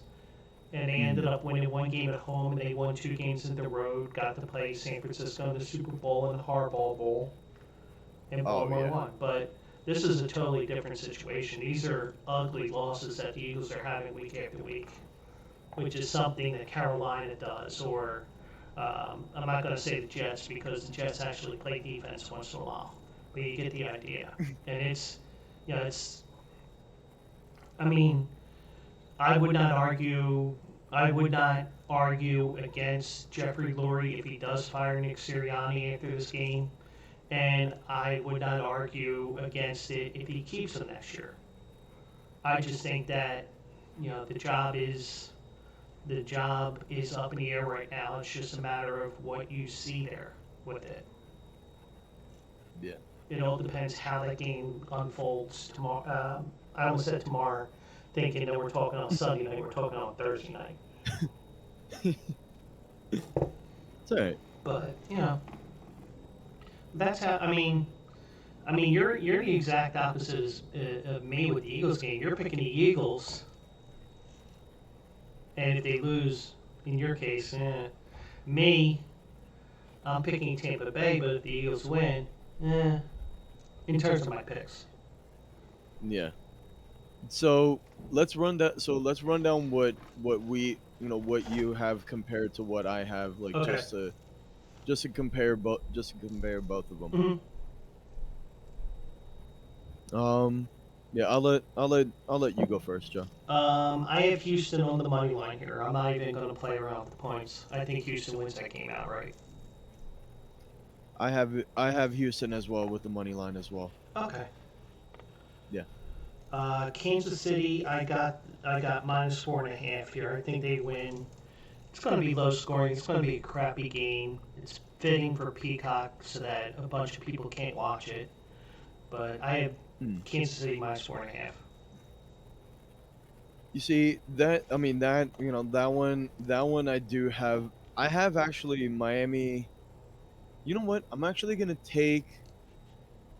No, I'm actually gonna do Miami +4.5. Actually, Okay.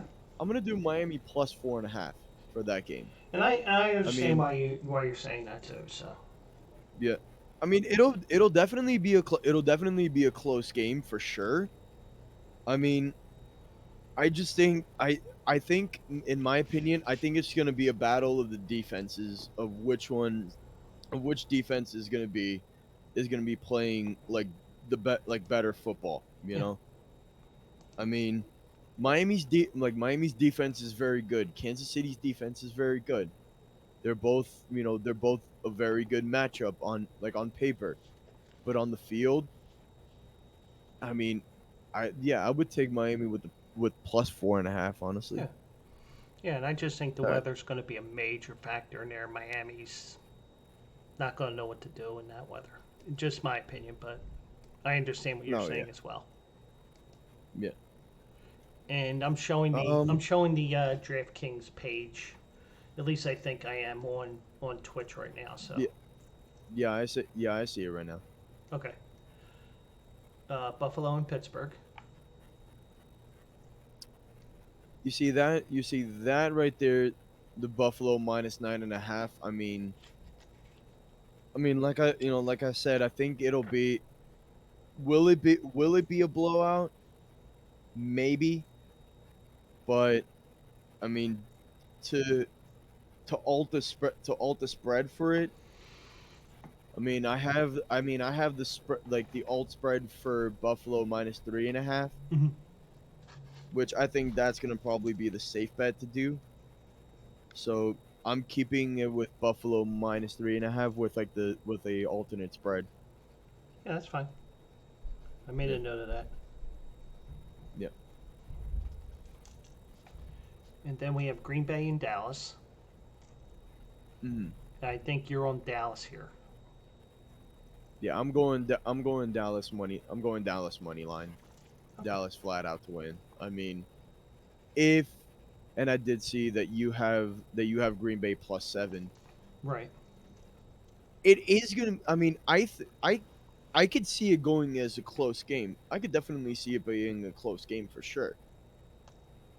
Now, I won't be surprised if it will be a blowout, but if Green Bay's defense can pressure Dallas a lot and have it finish being a close game, then I could definitely see that happen.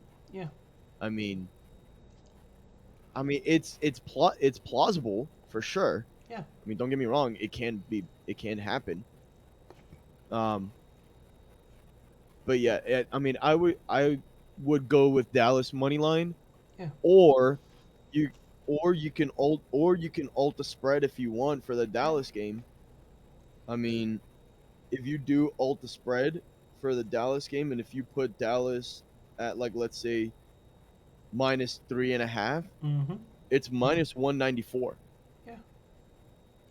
I mean, or shit, Miami, or maybe Dallas -3, Yeah. like just on its own for -240. Yeah.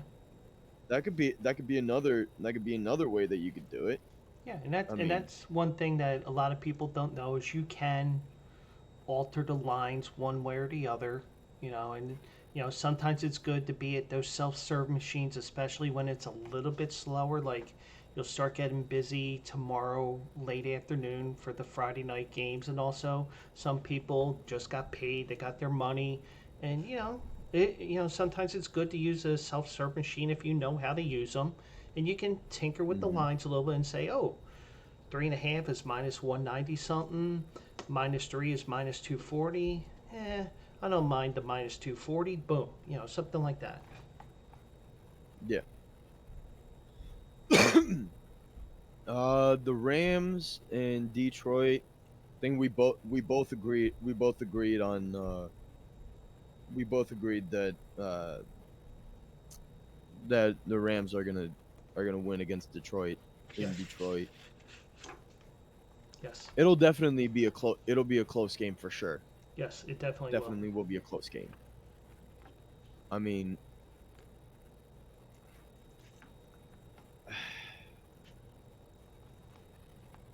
yeah, I think the Rams can slide their way through, and if Hmm. they do slide their way through in Detroit, then that'll definitely say something. Yeah. So yeah, I like that one with the Rams against the Lions, Yeah, I'd like it too. and then the final game, which is the one that we were both iffy on, you know, Philly and Tampa Bay. I mean, either way, either way, the the future of Sirianni is is on the line Yeah, for this game. You know, I think it's inevitable at this point. it is. And I personally think a close loss saves his job. A blowout loss or a game that's really ugly, he could be gone. Yeah.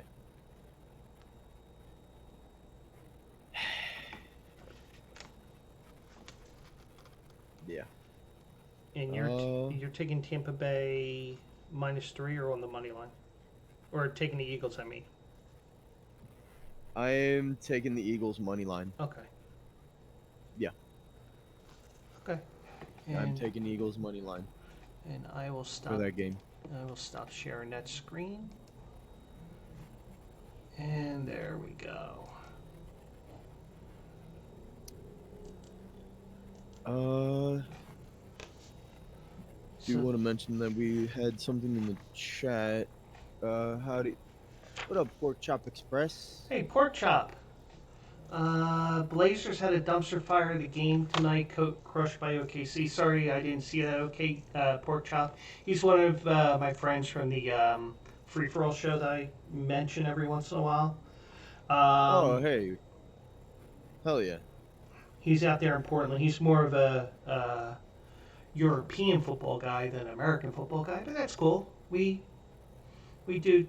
I talk some basic soccer. I'm not the type of guy that's going to tell you every little thing about soccer. I know the basics. I know what an offside is. I know what a goal is. But some things like why did the ref call a foul on that particular play? Sometimes a little sketchy on that. But the Thunder, Eh. but the Thunder did beat the Portland Trailblazers tonight, 139-77.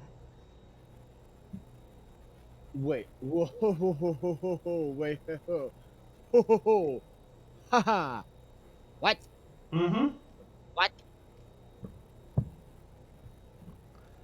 One Ma'am? 139-77, a 62-point defeat, the tie for the fifth largest margin of victory in NBA history. Ma'am? Ma'am? And Pork Chop did disappear on us, and I have to apologize to him. I mean, he knows he's a streamer too, so he Yeah. knows like 18 different screens going at once, and I'll apologize to him privately about that. And he's cool. Yeah. Yeah, he's a cool dude. Yeah. But in the words of the great SJ, ma'am. Oh man, yeah, it's been a fun night. That is a train wreck. Mm, Holy crap. yeah, and error me because I didn't have the chat up, especially when I'm looking at the stream together screen here. Ah. So error on me. Ah.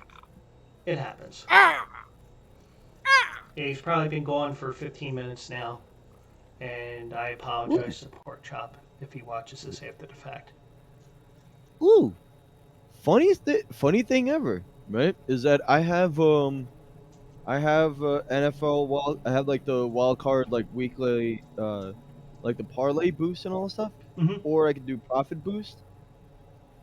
You know what? I may use the profit boost. I may use the profit boost for the Eagles to boost it to minus 125.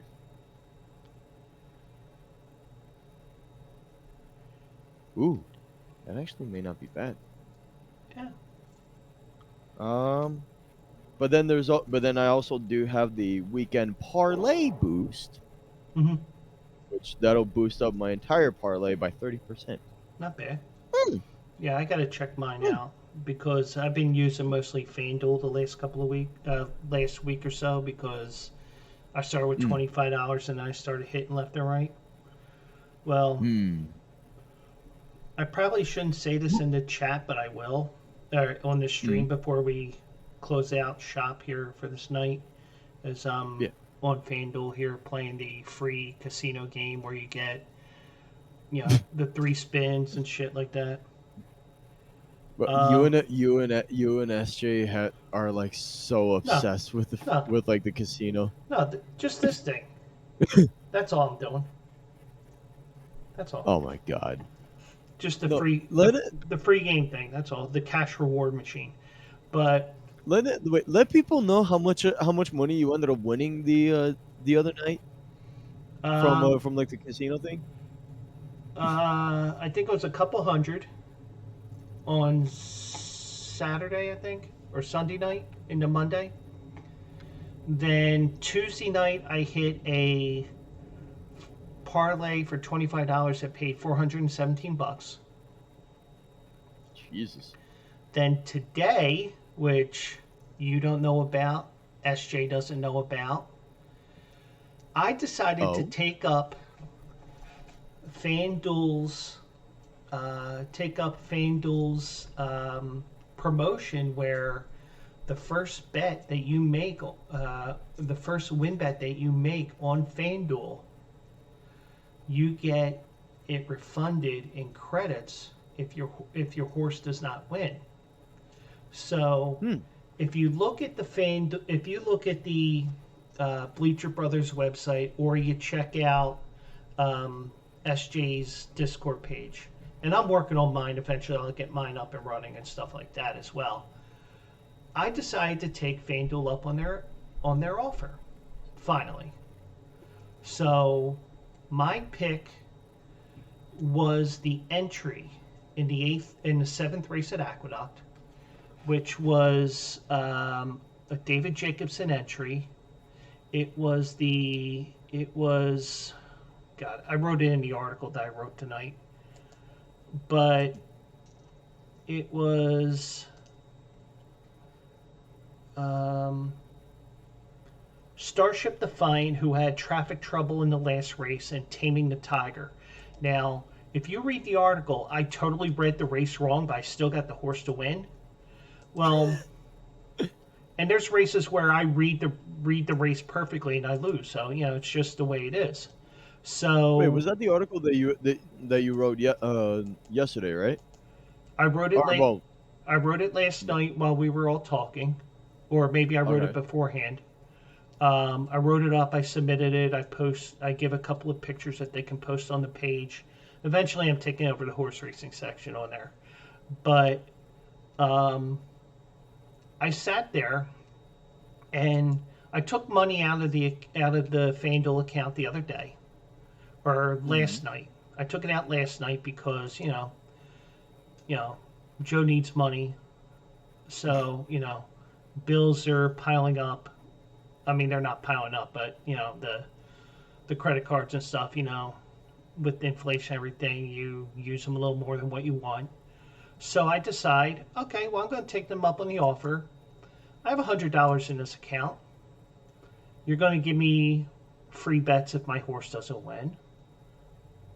I told you to play $20 to place on the entry if both horses run. And if it's only the one horse that runs, one or the other, then play it to win. I said on the article, play $20 to place, and if one gets scratched, play $20 to win. So I decide I'm going all in, $100 to win on the one. I got two chances at this. And let me see if I can let me see if this race is on YouTube yet. I don't need this anymore, so let me clear the bets here. YouTube.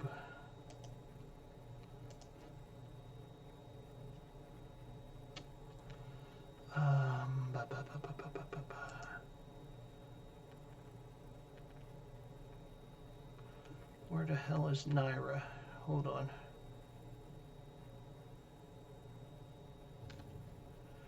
Oh, there it is.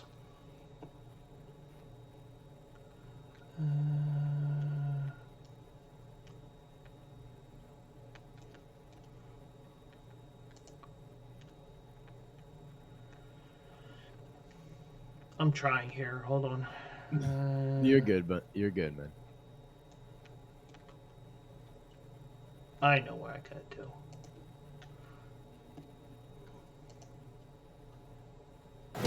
Marcus is a connoisseur. Did you know Marcus is a connoisseur? Huh? I'm not sure if you heard that. What? Did you know Marcus? It said Marcus is a connoisseur. Marcus is a connoisseur. It was a commercial. It was an ad on there. Okay, so let me go. Let me go back. I was gonna be like, wait, hold on. Who is this Marcus? I don't know. It came up on my headphones. So okay, so here we go. It's a 6 furlong race. I'm going to share it. Hopefully everybody will hear it. If not, oh well. At least you're going to get to watch this. I'm going to do this. Hopefully it plays. This is the 7th race. My money is on the 1. I get the 1A with it as well, but I like the 1 here. I unmuted it. We're ready to go. And Chris Griffin not the guy from the Family Guy, even though he jokes around about that. He has to call the seventh race at Aqueduct earlier today. 6 furlongs on the dirt. And they're loading in the gate. I tried to get it perfectly, but you know.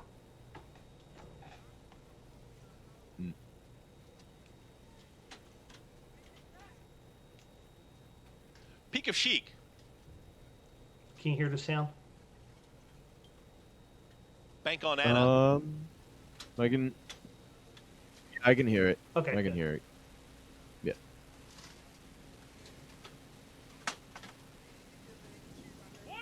Royal Poppy. Not Big Poppy. Is it? All set. All right, here we go. And they're off. Downtown Mischief has early speed towards the far outside. There's Starship Defiant in the early fray with the red cap. At the rail, here's Stonewall Star. And now Stonewall Star is joined by Peak of Chic. They make it 4 across the racetrack and plenty of tempo early. Peak of Chic, Andy Hernandez, they now put a nose in front. At the rail, that's Stonewall Star with Manny Franco 3 wide. Starship Defiant and Isaac Castillo. Out wider, Downtown Mischief. Just watching the battling trio as they move into that far turn. Royal Poppy's going to follow that move. 22 and 3, and those two travel as a pair. They're 4th and 5th, but moving forward quickly. It's a big gap of about 4 now to Desert Dalliance, who's all in. Bank on Anna and the trailer. Taming the Tigress. To the inside, it's Peak of Chic. Starship Defiant has put a nose in front. Peak of Chic is battling on. Stonewall Star took back a touch, and here's Stonewall Star coming after the leaders now. Starship Defiant at the top of the stretch. Downtown Mischief and Royal Poppy, they continue to travel as a pair as they're chasing the leader. Starship Defiant, who's getting away. It's Starship Defiant now up by 3, 4 widening lengths approaching the 16th pole. Starship Defiant. Isaac Castillo, they're going to get the victory. It's all Starship Defiant. Wins it well. Gets tight here. That's Taming the Tigress in a photo with Royal Poppy. They were followed by Desert Dalliance. Further back came Downtown Mischief and Stonewall Star in 1 minute, 11 and 4. And that was the 7th race at Aqueduct, and that was a winner for me. Horse paid $8.30 to win. And that figured to 400 and something bucks. And, you know, I'm not the type of person that will go all of a sudden say, hey, I placed a $100 winner and I won. I got to do that all the time now. No, I'm not doing that. I'm going back to my $5 win wagers. Like I say, bet within your means. This was just a promotional thing where, okay, well, get my money back in credits. I got $415 for that 8:30 winner. No shit. Mm-hmm. That's insane, dude. Mm-hmm. That is insane. I do not recommend that unless you're super rich, and I'm definitely not. It was just a promotional thing. I was like, oh, I'm getting my money back. No, I'm not getting my money back. I'm getting that and more. So that's what happened to me today. Yeah, you definitely got more. Mm-hmm. You definitely got more than that. That's for damn sure. Yeah. Yeah. Holy shit. And and if SJ's in that chat waiting for us, I'll show her what happened today. Yeah, I think she was probably working on an article or something, or I don't know, maybe she's still working on that article. But yeah. Man. So I see you two were both in the chat there and just haven't freed your microphone on there. You for obvious reasons, her because she's working on her article and whatever. Mm-hmm. So anyway, man. We'll wrap it up here. Brian, anything to plug before we call it a night? Before we wrap it up, if you guys are gonna be watching like this sports-filled weekend, I know Saturday there's gonna be a lot of games happening for, I believe, both basketball, for both NBA and all that stuff. If I'm not mistaken, I think Saturday college basketball's busy too. Yeah. Saturday night lineup for basketball looks stacked. College basketball, yeah, that's gonna be another one that's gonna be really really stacked as well. Um, I mean, it'll definitely be a good weekend for sports. I know for a fact there's a 1 o'clock game that I'm definitely gonna be watching, and it's gonna be New York Rangers and Washington Capitals, which hopefully, fingers crossed, the Rangers end up winning because, god damn it, they need to get a freaking win. They've lost what is it? Like 2 games in a row or 3 games in a row. Hmm. I don't I know, but mean, they for they those need that to get they need to get a win, and for man. those that are curious, he's a New York sports fan, so I'm not going to hold it against him. Yep. I'll just hold it Yeah. against him Yeah. in case our teams meet in the playoffs. But other than that, no big deal. D- and you Flyers fan. You Flyers fan. Jesus. Yeah. Um. And But yeah, and I know I'm gonna be coincidentally, watching. I'm wearing my Jalen Hurts T-shirt. It's just coincidence. I wasn't wearing it on purpose. I just didn't feel like changing. I thought you were gonna have like one of those like specialty shirts of like Bill of like Bill. There was this one meme I saw it. I saw it on. I forgot whether if I saw it on Twitter or where I saw it, but it was like, what is it? Uh, it was like Bill Belichick holding up something, and all shit, and it was just like the funniest thing that I saw.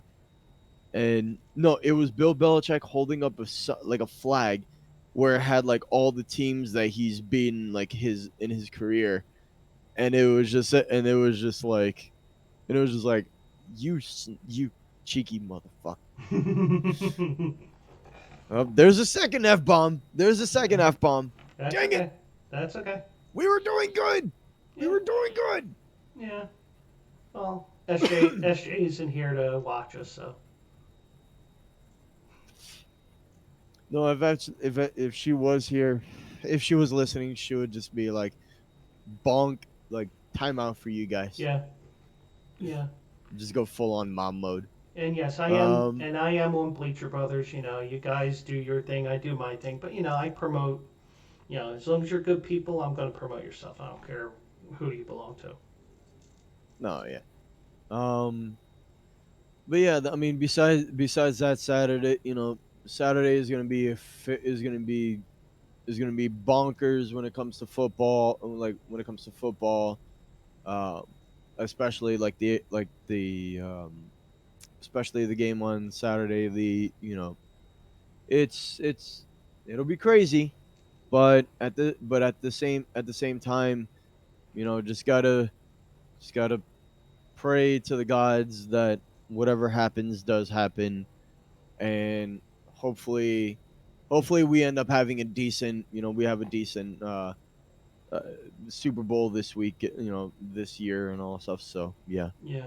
Um, but yeah, if oh yeah, if you guys do not know SJ, uh, who she's in the chat, Sarah Jane, right there. Make sure you guys go check out Ballers Life, ballerslife.com. She does the betting side of everything, for for the website.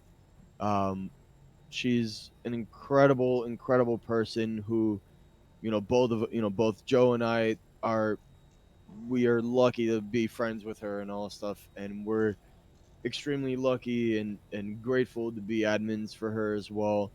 Um, Fingers crossed that she does come back to streaming, because when she does come back to streaming, she's gonna come back streaming at full force, and Mm-hmm. it'll be amazing. Yes, it will. But yeah, definitely go check out her articles there on ballerslife.com, and also check out her articles as well for Celtics blog as well. Um, she covers a lot of the games for the Boston Celtics. And I believe The You know, WNBA. on occasions she'll be able to, you know, pop in for like the Celtics playback as well, which they also do, which is incredible. I've been lucky to like watch and all stuff like the playbacks as well, and my God, like just her knowledge as a Celtics fan and just like a sports fan in general, she is just amazing. So Yeah, definitely go she check her definitely out. is. Um, yeah. And I think and I believe like all of her social medias as well is linked in her Twitch channel as well. So definitely go check her out on there. Um, but yeah, for me, you can always find me shit posting on or like retweeting anywhere. DJ at DJ Brian DJBR1 as like the number 1 AN. So if you spell Brian, just change the I to a number Hmm. 1 and you'll find me there. Yep. Um and yeah, that's pretty much it. So, yeah. Brian, thank you for joining me. And for those that are watching and listening, I will be back on Twitch, twitch.tv/Joe Quills at 10 p.m. Eastern Time, 7 p.m. Pacific. If you're elsewhere around the world, please adjust accordingly. And I will catch you again next week on Tuesday night. Hopefully, after an Eagles win, but I don't feel it. And we'll see what happens. And So, if the Eagles do win, I will get I will come onto the show. I will find something green to wear just so I can be semi happy about it. Because Jesus Christ, I need Philly to win against Tampa Bay because Tampa Bay sucks. yeah. That's all I'm gonna. Oh wait, no, actually do have a lime green uh little uh thing rag. Yeah, Does that count? close enough. It's lime green. I mean, it's still technically green, Yeah, and but with the lighting, it does look yellow, but it is lime green actually. The lighting is making it look a little yellow, but yeah, yeah, it is lime greenish. yeah, yeah. Oh lordy. All right, Okay, Joe. Is it has been a pleasure. So thank you for coming on tonight. I will see you. I will see you, my friend, All right, on the other side. all right. Have a good night, Brian. You too.